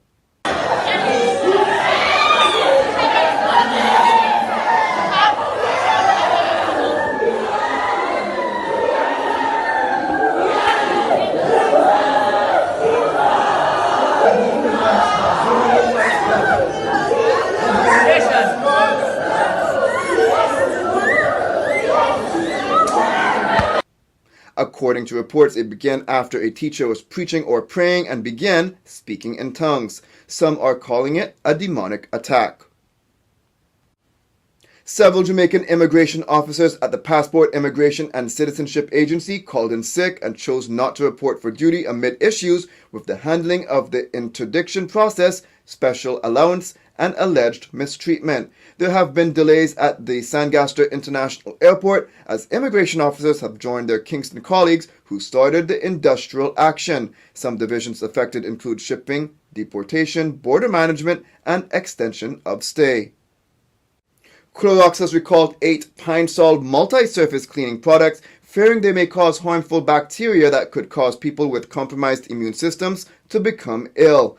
The recall covers 37 million containers of the product, all made in the same plant, Forest Park, Georgia. A list of the affected types can be found on the Cayman Mall Road website. The Guyana government announced that it is recalling its High Commissioner in India, even as Georgetown had earlier indicated that allegations of sexual abusive words leveled against the diplomat had not been substantiated. Guyana's president said after discussions with him, it was decided that the High Commissioner will return home. Detectives with the Broward Sheriff's Office Threat Management Unit arrested a Lauderhill man for charges related to false report of firearms at Fort Lauderdale Hollywood International Airport. According to investigators, around 12:30 Tuesday morning, 25-year-old Detron Devon Roscoe reported that there was going to be a big gunfight shootout at the airport and that there's going to be a lot of gunfire. Call everybody. Roscoe was located at Terminal 4 and was taken into custody. The threat was determined to be unfounded. That's it for now on the Daily Buzz. Thank you for joining me. Please stay safe and God bless.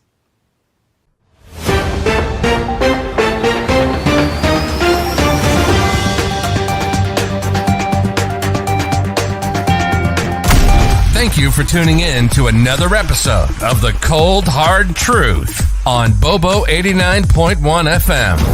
Cayman's #1 talk show is live weekdays from 7:30 a.m. Never miss an episode again. Watch anytime on CMR's Facebook and YouTube channels for the latest show episodes. Don't forget to follow us online on our social media channels and visit CaymanMarlRoad.com for all the latest news and community happenings.